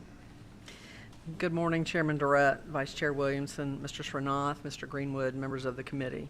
The resolution before you today is to request authorization to renew the authority's excess workers' compensation insurance policy for a one-year period from April 1, 2023 to 2024. The policy is part of the authority's portfolio of property and casualty insurance that provides coverage above specific dollar thresholds for various types of losses that result from our operations. Next slide, please. Excuse me. The purpose of my presentation is to provide the board with an understanding of the role of excess insurance in our program, the basics of workers' compensation in Georgia, to provide a high-level overview of the components of the authority's workers' compensation program and structure and its associated costs, and to finally discuss the proposed renewal policy. Next slide, please. First, let's define what excess insurance is. It's simply a policy that provides limits above an underlying policy or self-insured retention, and its purpose is to provide additional limits of insurance in the event of a catastrophic loss. Next slide, please. Second, let's talk about the basics of the workers' compensation system in Georgia. Workers' compensation, by definition, is an accident insurance program provided by employers that provides medical care and income benefits if an employee is injured on the job. The system is regulated by statute OCGA Title 34, Chapter 9, and the Georgia State Board of Workers' Compensation. Board rules govern all aspects of how medical care and income benefits are provided to injured employees. Next slide, please. Third, I'll outline the components of our program, which include the insurance policy, claims administration, and other elements that focus on the delivery of medical care to injured employees and our return-to-work approach. The State Board of Workers' Compensation allows businesses and government entities that meet specific requirements to self-insure their workers' compensation obligations. MARTA has been a qualified self-insurer for more than 30 years. To maintain our certification as a self-insurer, we are required to carry excess insurance with the statutory limits that sits above our $2 million per occurrence retention. Statutory limits means once a claim goes above the retention that the insurance policy has no upper limit and pays out all benefits required by the statute. To date, no claims have penetrated the retention. We handle our claims with an in-house staff of claims adjusters and a managed care provider, which I'll describe in the following slides. Next slide, please. We utilize the services of Amerisys to assist us with managing the medical care of our injured employees. Amerisys is a state board certified workers' compensation managed care organization, or WCMCO provider. Services provided by the WCMCO include telephonic nurse case management on every claim, a full suite of medical cost containment services, and management of the medical provider network according to the state board guidelines. Next slide, please. The medical cost containment services provided by the WCMCO are key to our program and include review of all medical bills in accordance with the state board fee schedule, professional and peer review, contracted preferred provider organization savings in addition to fee schedule savings, utilization review, and case management. Over the last 5 fiscal years, Utilization of these services has saved the authority $35 million, or 66% off the actual charges of $52.6 million billed by the medical providers. Next slide, please. Another key component of our program structure is our modified duty program managed by the Office of Occupational Medical Services and Human Resources and formally defined in the collective bargaining agreement. The goal of the program is to return employees to productive work as soon as possible after sustaining an on-the-job injury, ideally within the 7-day statutory waiting period. Keeping employees active in the workplace is good for their mental, physical, and financial health, and it is good for the authority because it reduces the duration and cost of lost time injury claims and provides all areas within the authority a pool of candidates to utilize for tasks where a need may exist. Next slide, please. Fourth, I'll go over the claims data for the last 5 fiscal years, including the number and types of claims and the cost. There are 2 types of claims in workers' compensation, medical only and lost time. The distinction is determined by the statutory waiting period of 7 days. A medical only claim can involve medical treatment and no days away from work, or it can involve medical treatment and 7 days or less away from work. As you can see in the medical only row in the table, we handled 1,887 claims with an annual average number of claims of 377, or 73% of our total claim volume. A lost time claim involves medical treatment and 8 days or more away from work. Weekly lost wage benefits commence on day 8. So in the lost time row of the table, you can see that we've handled 684 lost time claims with an annual average number of 136, or 27% of our total claim volume. Next slide, please. And this slide illustrates the cost of claims by type over the same 5-year period. Lost time claims cost the authority $16.5 million, or 60% of total spend, with an average cost per claim of $24,343. And the medical only claims cost the authority $11,064,000, or $11,064,000, or 40% of total spend, with an average cost per claim of $5,870. Next slide, please. And finally, with respect to the renewal of the excess insurance policy, the not-to-exceed cost for the policy term is $268,000, which is a projected increase in cost of 7%, or about $17,000. I respectfully request the board's approval of this resolution. Next slide, please. Thank you for your time. Thank you, Donna. Can I entertain a motion and a second?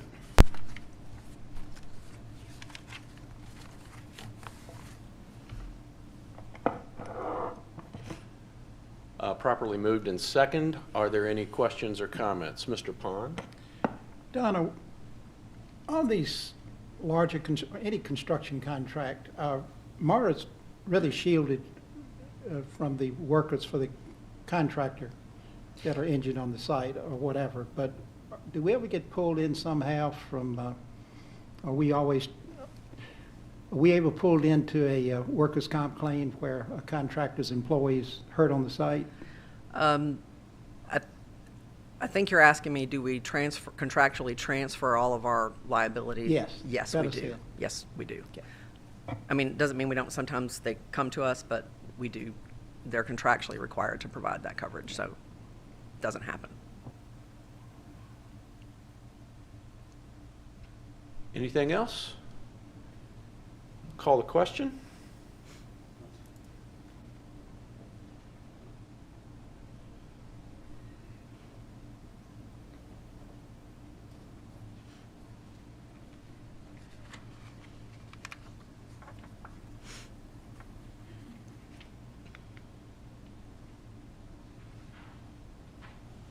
Missing anybody? Rita, have you voted? There we go. It passes. Good for you, Donna. Thank you. Okay, the next item on the agenda is a resolution authorizing the award of a contract for the procurement of multifunctional printers, lease and maintenance services, IFB B50184. Hello, Kirk. Thank you for sharing the information with us. Thank you, Mr. Chairman, Vice Chair, Mr. Greenwood, Mr. Srinath, members of the Business Management Committee. This morning I have 2 resolutions that are intertwined around the copier multifunction printers that MARTA utilizes in the contract we have. This first resolution, next slide please, is a request to extend the current contract that we have with Canon for an additional 2 months. It's currently set to expire in March of this year, and we're asking for resolution to extend it for 2 extra months and to add an additional $109,361.55 in authorization out of our approved budget to cover the remaining invoices for that period of time. The reason that we're asking to extend is so that we can seamlessly transition to award of contract for another competitive term. So in order to transition from this vendor to the subsequent contract, we need a 2-month period to transition. In terms of DBE considerations, this is an extension of the original contract, and the DBE goals at that point were set 0 due to the lack of DBEs in the industry for this. Next slide, please. We began, this is the history on the current contract. It started in January of 2017. It was a 3-year contract with 2 1-year extensions. There's been some minor modifications to cover additional copiers, printers, capabilities, and utilization. The next slide, please. Here you see a summation of the financial history of the contract, starting at $1.7 million, and this ask this morning is for the additional $109,000 to cover the 2-month period of time to transition over to the new contract model. Okay, thank you, Kirk, for that explanation. Do we have a motion and a second for this resolution?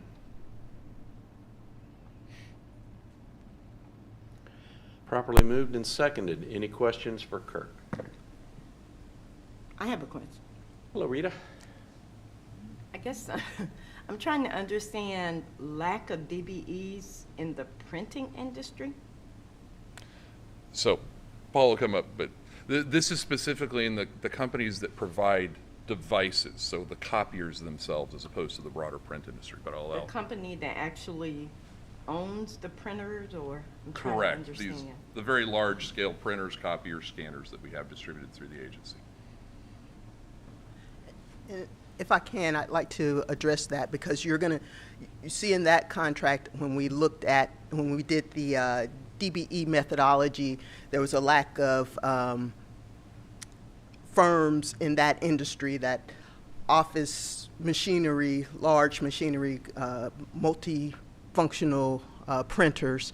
You will see when Kirk presents the next one that for the current contract, there's still a 0 DBE goal, because when we went to the DBE directory, there's still a lack of DBEs in that industry. So we've realized now that historically, because we're going back to 2016, that there appears to be a lack of, if there are companies out there, they're not registering as DBEs.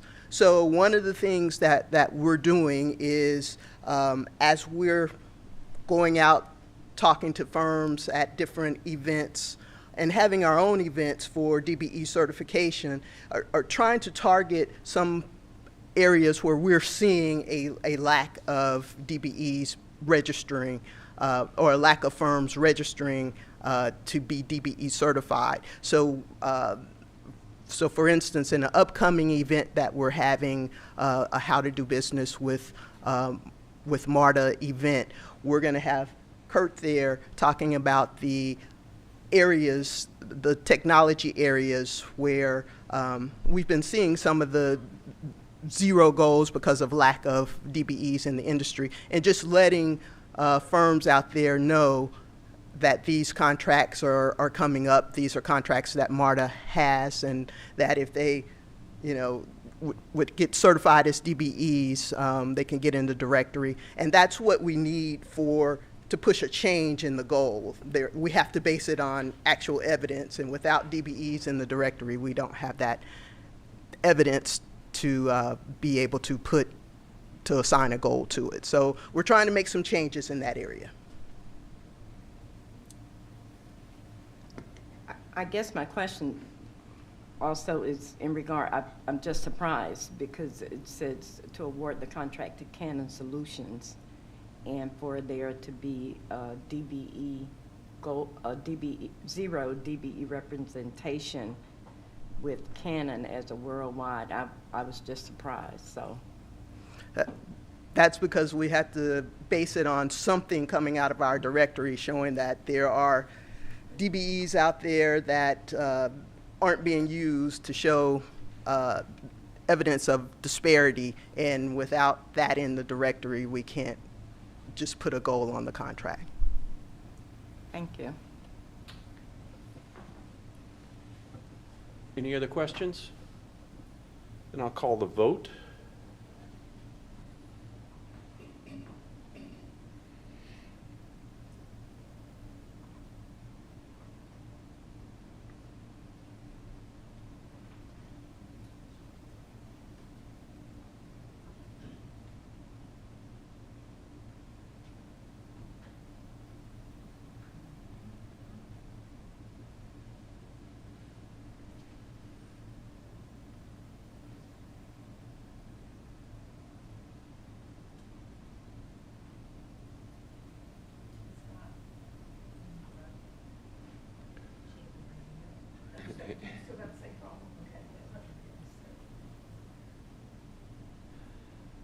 Okay, the motion passes.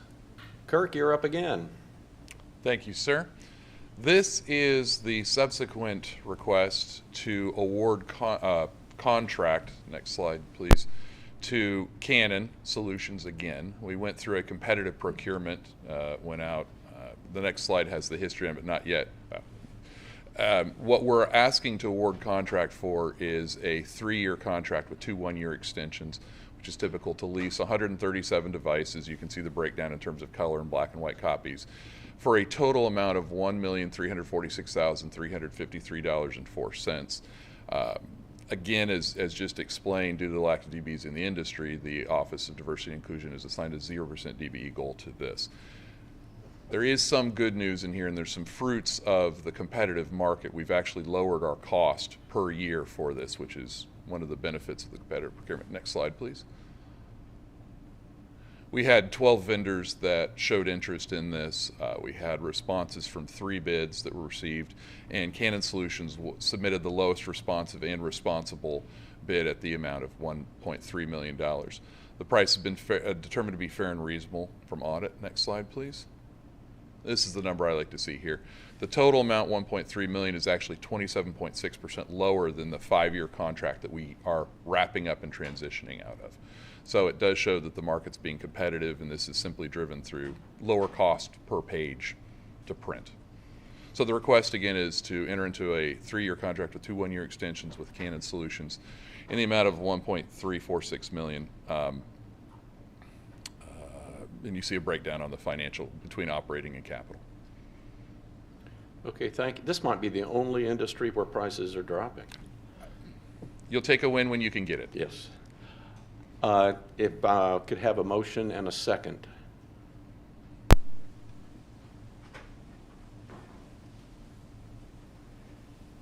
All right, properly moved and seconded. Questions or comments? All right, I call the question.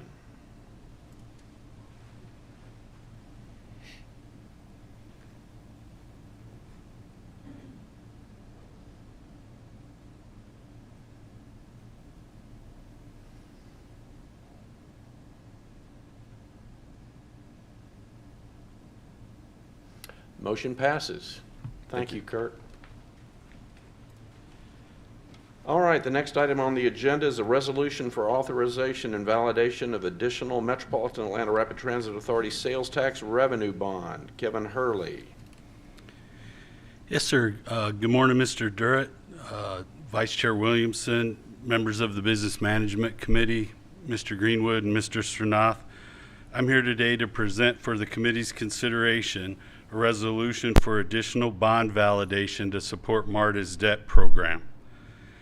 Several elements of this presentation were discussed previously at the February board work session, so I'm going to just hit the highlights of this presentation. Next slide, please. Our agenda consists of a short discussion on the bond validation process, the current status of our existing validation, a timeline that it'll take to put the new validation in place, and then Business Management Committee actions. Next slide. Wanted to point out just a few highlights on this slide on the validation process. The MARTA Act and Georgia Revenue Bond Law requires validation prior to issuing bonds. Validation is consumed by the issuance of new debt or the refinancing of existing debt. MARTA pre-validates bonds because of the time it takes to actually put the validation in place. The MARTA board kicks this process off by approving a resolution for additional validation, which is followed by a petition and complaint being filed with the Fulton County Superior Court. All MARTA jurisdictions are parties to the complaint. And lastly, I wanted to emphasize to the board that approval of the validation resolution does not give staff the ability to issue new debt or refinance existing debt. Staff will have to come back to the board for each individual transaction to gain their approval. Next slide. This slide is the current status. MARTA currently has $490.8 million in prior validation remaining. We are planning on executing near-term transactions that are going to consume the majority of this remaining validation. So we're here today to request the board to approve additional validation authorization of $1.8 billion, $1.3 billion to support the capital improvement program over the next 5 years, and $500 million for potential refinancing transactions that may come into our wheelhouse to execute. Next slide. This slide presents a timeline of the work that has to be done to put the additional validation in place.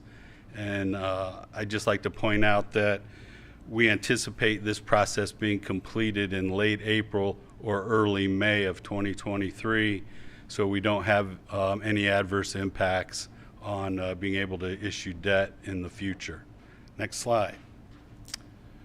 With that, I respectfully request approval of the Business Management Committee for the resolution of additional bond validation in the amount of $1.8 billion.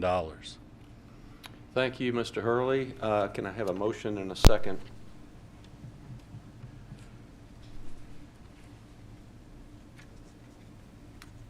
Properly moved and seconded. Any questions or comments?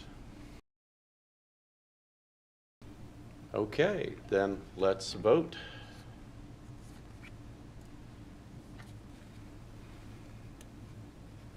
Motion passes. Thank you, Way sir. to go, Kevin. Now you're going to give us a briefing on some other stuff having to do with bonds. Yes, sir. Also at the February Business Management work session, at the February full board work session, I introduced these two refinancings, and I wanted to come back and give the board an update as well as give them a heads up on what's coming in the next few weeks. So next slide, please.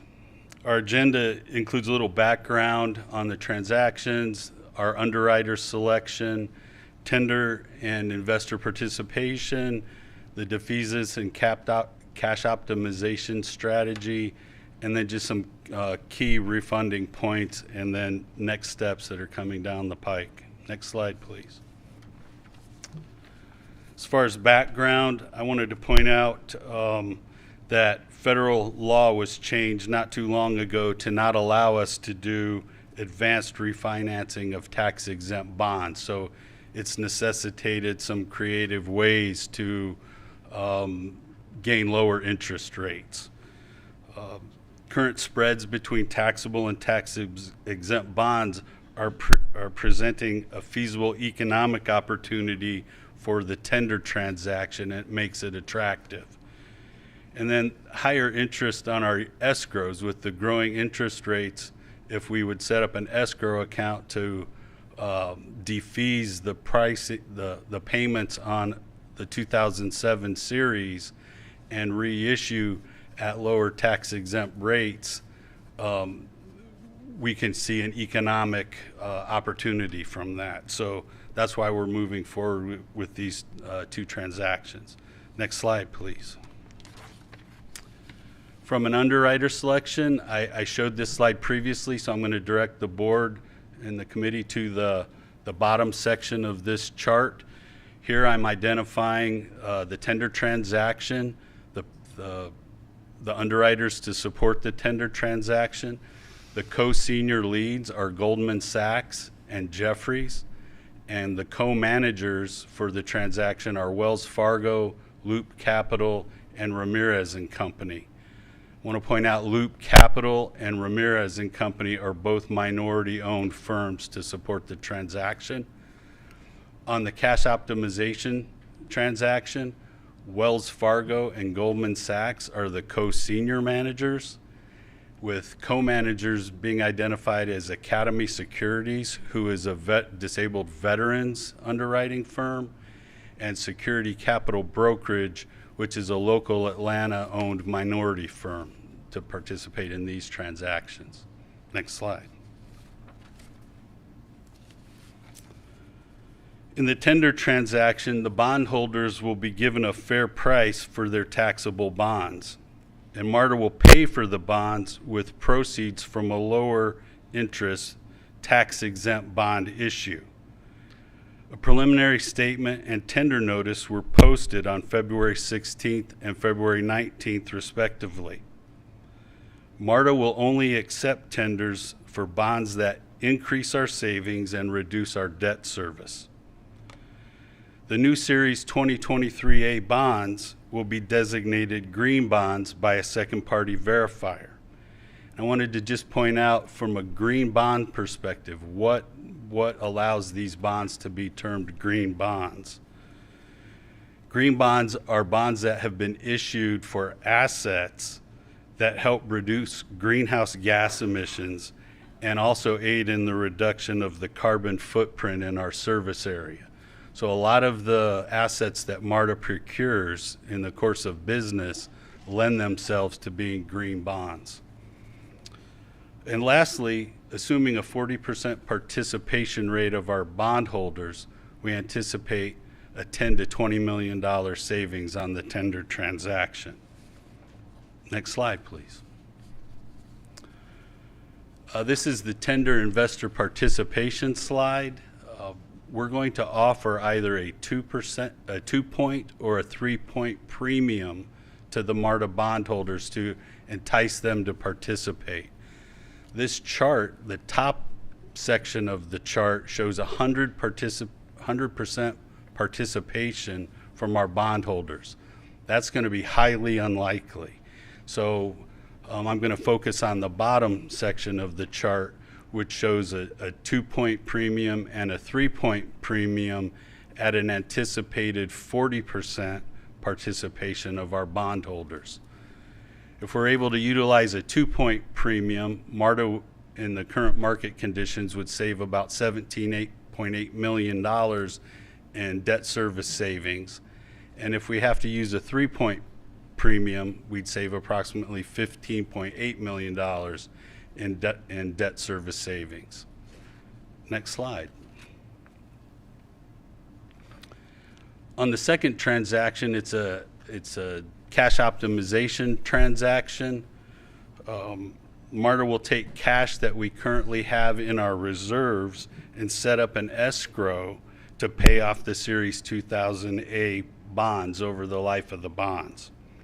MARTA will then sell lower interest rate tax-exempt bonds to replace MARTA's cash outlay. The new bond series 2023B will also be designated green bonds and will have a net anticipated value to MARTA of $5 to $8 million. Next slide. All right, just to reiterate some key points. We have a strong and experienced underwriting team for each transaction. We're replacing non-green bonds with green bonds.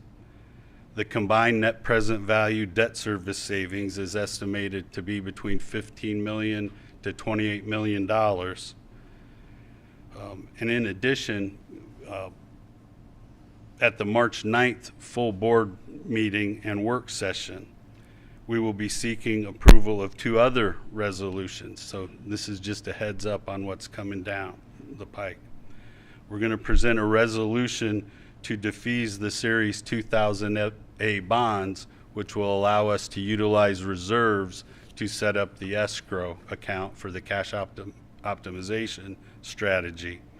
And then we'll also be bringing the resolution to approve the sale, execution, and delivery of the Series 2023A bonds, which will allow us to do the tender transaction. Next slide. And that concludes my presentation. Thank you, Kevin. Are Yes, there sir. questions? Mr. Pond? Kevin, I've got 2 quick things. Yes, sir. First of all, number 1, underwriting selection, how you do that. And number 2, could you give me the short Cliff Notes version of tender premium? I didn't. Yes, sir. So when I'll handle the underwriter first. The underwriter selection process, we looked for firms that had participated in these types of transactions in the past and have experience doing these types of transactions. And we also utilized firms that actually brought these transactions to light. You know, these are things that not everybody in the industry is working hard to help MARTA save money. So the firms that actually pitched these transactions to us and or have participated in these types of transactions were the ones that were selected. And then on the premium, what we're doing here is we're offering 1 point is 1 basis point, which is 0.01%. We're adding that to the amount that we're offering from the market rate that they would typically get to sell the bonds. We're paying them a premium to sell the bonds back to MARTA. Yes, sir. Kevin, how would you describe the typical investor in our bonds? Are these institutions and? Yes, sir. We have bondholders from all over, but the lion's share are institutions, insurance companies, investment funds? banks, things like that. Yes, sir. All right. Thank you very much for the briefing. Yes, sir. My pleasure. Kirk, are you coming back up? Notification to use regional partners funds for Windows 10 upgrade requests for proposals, RFP P38189. Yes, sir. Thank you once again. Next slide, please. This is a notification to the board that we awarded contract to Cubic in 2016.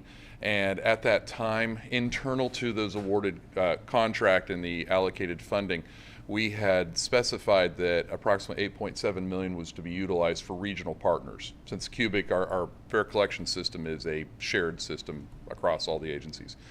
We've identified a need to upgrade the operating systems on our ticket vending machines and our ticket office terminal, so the computers that sell the passes throughout the agency. We're moving from Windows 7, which has reached end of life, to Windows 10, and we're notifying the board at this time that we will be utilizing approximately $6 million of that 8.7 that we had set aside for regional purposes for this upgrade. The regional partners will be benefiting from the fact that we will continue to be able to sell their products.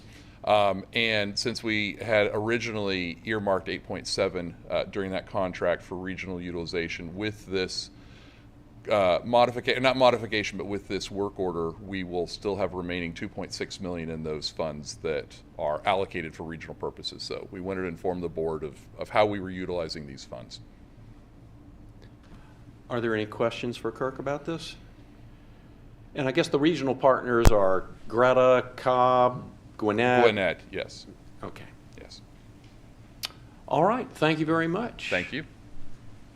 Other matters in your packet, fiscal year 2023 financial highlights and FPIs, and I bring that to your attention. And if there's no other business to come before the committee, then we are adjourned. Thank you, everybody.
We're going to make this short, Jim.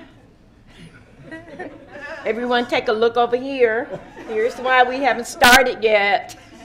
I move approval. I think we have to get used to external relations being on the same day. And so everyone was leaving, including Miss Blakely. She tried to leave too. Yes, she's here.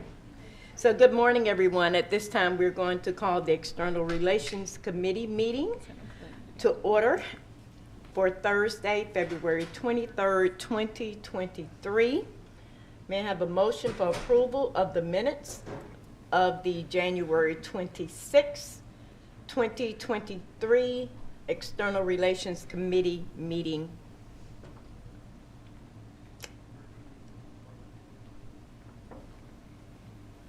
Do I see a 4?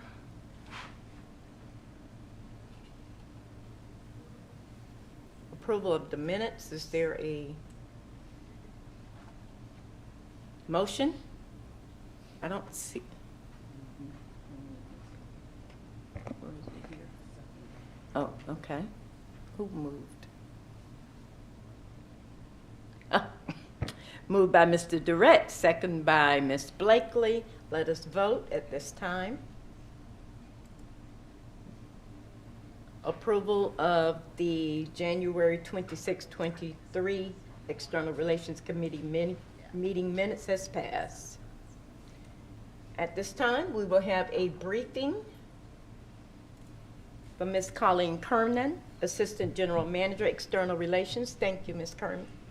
Good morning, Ms. Scott, Mr. Greenwood, members of the board. Great to see you. I have a very brief update for you this morning. Next slide, please. Next slide, please. Just a couple of quick notes on the goings-on at the Georgia General Assembly. As Mr. Greenwood mentioned recently, we had a very productive engagement with the MARTA committee at our first committee meeting recently, and look forward to continuing to build those relationships. I wanted to make you aware that Fulton County is considering a legislative agenda item to change the way their MARTA board appointments are made. So I don't know that they'll be introducing that this year, but just wanted to make you all aware of that it's their position that given the size of their population and for equity reasons, they are interested in revisiting how their 3 board appointments work and whether 3 is the right number. Also, we continue to speak with Chairwoman Silcox on our transit enforcement legislation. We need state legislation to be able to keep our BRT lanes free from other vehicles through cameras. So we know that our MARTA police officers as well as Atlanta police officers have more important work to be doing, but we do need those lanes to be free for the project, the Summer Hill project, and the subsequent ones to be able to work. So we're working on making it a pilot program and anticipating getting that introduced next year. Next slide, please. Also wanted to make you aware, for you to mark your calendars, to hold the date for March 20th, which is a Monday. We have arranged to have our shipping container that has our virtual reality for our new rail cars out on Mitchell Street between the Capitol and the Legislative Office Building. So, and we've now garnered all of our partners, the Georgia Transit Association, so that's all of the transit providers throughout the state will be invited and participating as well. So look for more information on that in the coming days. Next slide, please. Just a quick federal note. We had a great event with Senator Ossoff and Congressman Johnson last week. You can see the back of Mr. Frierson, Ms. Scott's, and my head out at Stonecrest. But we were celebrating the $1 million earmark that Senator Ossoff and Congressman Johnson were able to get for us for the Stonecrest Transit Hub. We received 4 others in this last budget, and then the FY24 requests the deadlines are coming up soon, so we are working towards making, allowing our legislative champions to continue to be such champions and supporters of MARTA. Also just wanted to make you aware that the notices of funding opportunity for the 2 major FTA programs besides CIG that are a good fit for MARTA projects, the bus and bus facilities and the low and no emission bus grants, are due in early April, and so our teams are putting together our plans and grant applications for that program. FTA has rolled it into one, so we're just sort of thinking through the correct strategy on that. Next slide. With that, it concludes my update. Happy to entertain questions or comments. Thank you. Are there any questions for Ms. Kiernan? Any comments? Hearing none? Thank you. Thank you.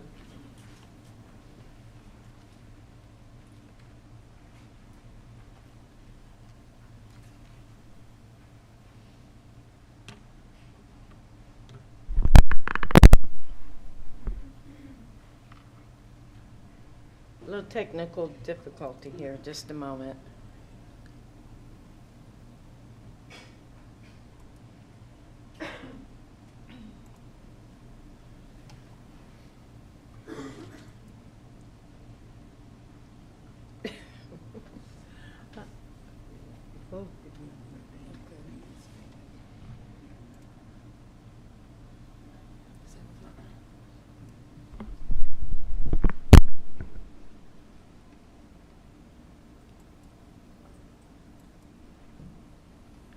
All right, good morning again.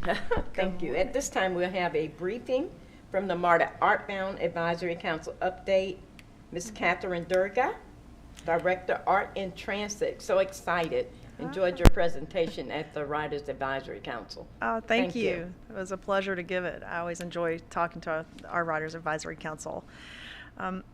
Well, good morning, Ms. Scott, if it is still morning, Mr. Greenwood, and members of the External Relations Committee.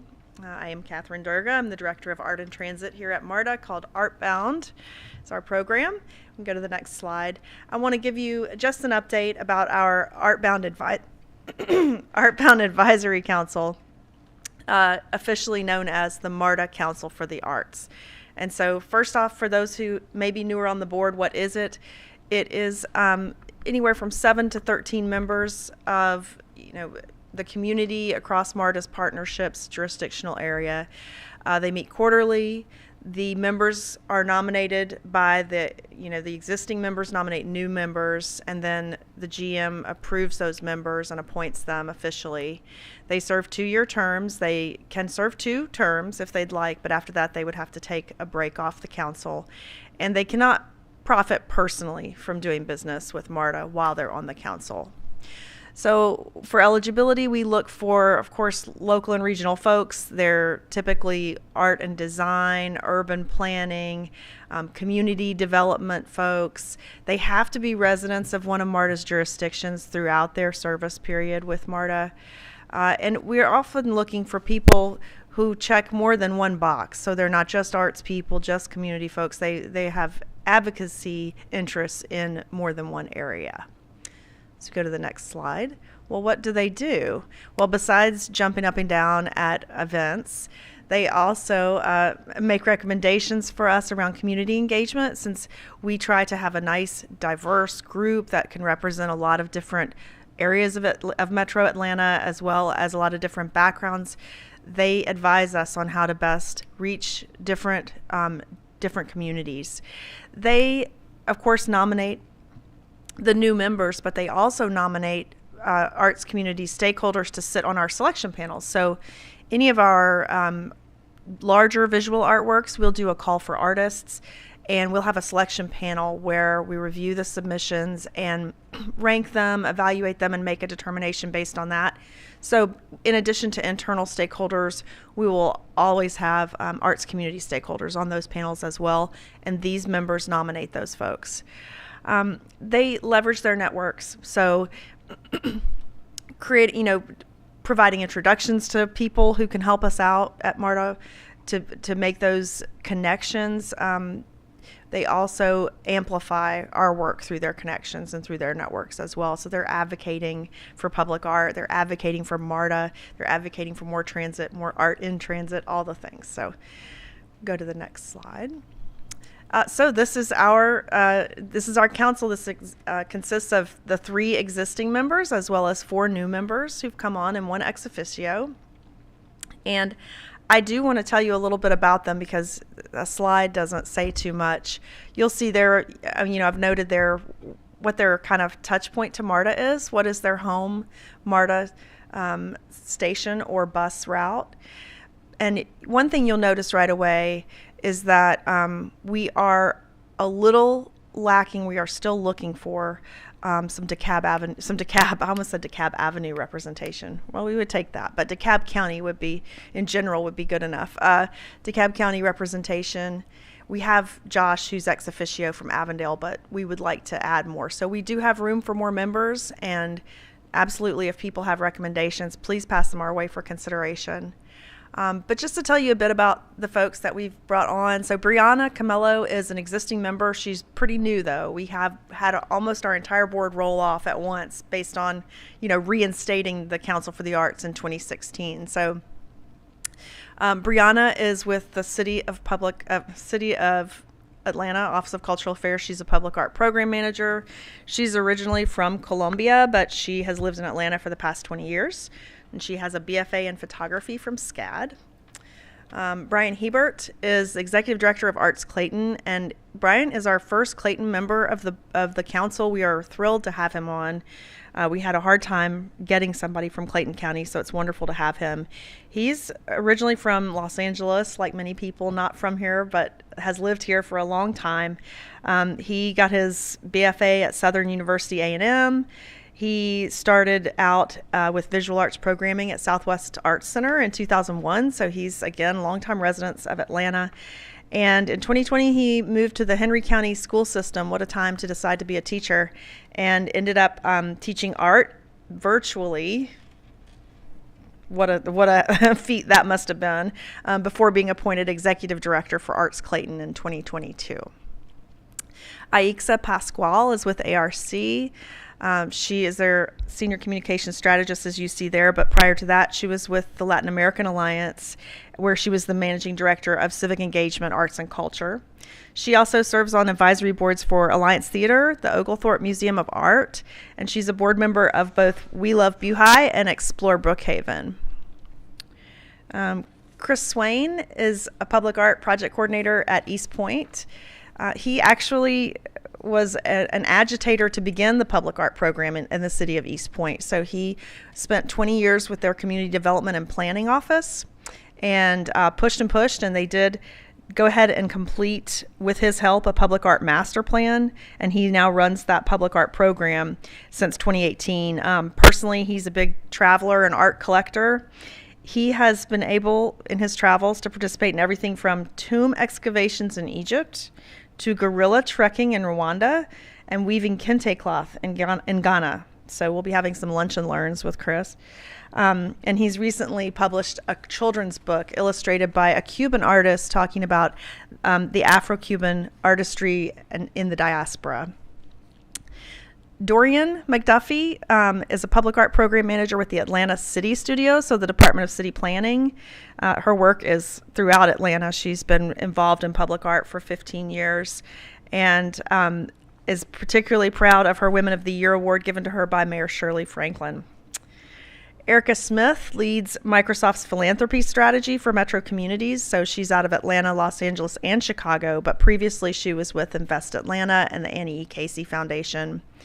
And she is one of our existing members. So she is basically focused on advancing digital equity and inclusion right now at Microsoft. Franco Bejarano, some of you may have had the opportunity to meet at our Smart Growth America grant program, Streets to Home, where Franco was our artist in residence for that program. He is an artist and a clinical social worker, so he's out on the streets really case working with people experiencing homelessness, and then he brings that artistic vision to it as well through the mediums of portraiture, children's books, and art therapy. And in 2021, Franco was awarded a proclamation by the City Council by Atlanta City Council for his housing work. And finally, Josh is our member ex officio. We did want to keep Josh on as an ex officio member for at least 1 year to kind of transition the new members. Josh was our former chair, and he also was with the small steering committee that established the initial advisory council. So he is a principal arts and culture specialist with the ARC. Prior to that, he was at the Community Foundation on the Metro Atlanta Arts Fund. Josh has a theater degree from Emory University and is currently on the board of Dad's Garage Theater, as well as being a member ex officio of our advisory committee. So that is our new advisory council. We're going to have a meet and greet for them, and I'll definitely make sure to invite the board so that y'all have an opportunity, if you'd like to come and meet them.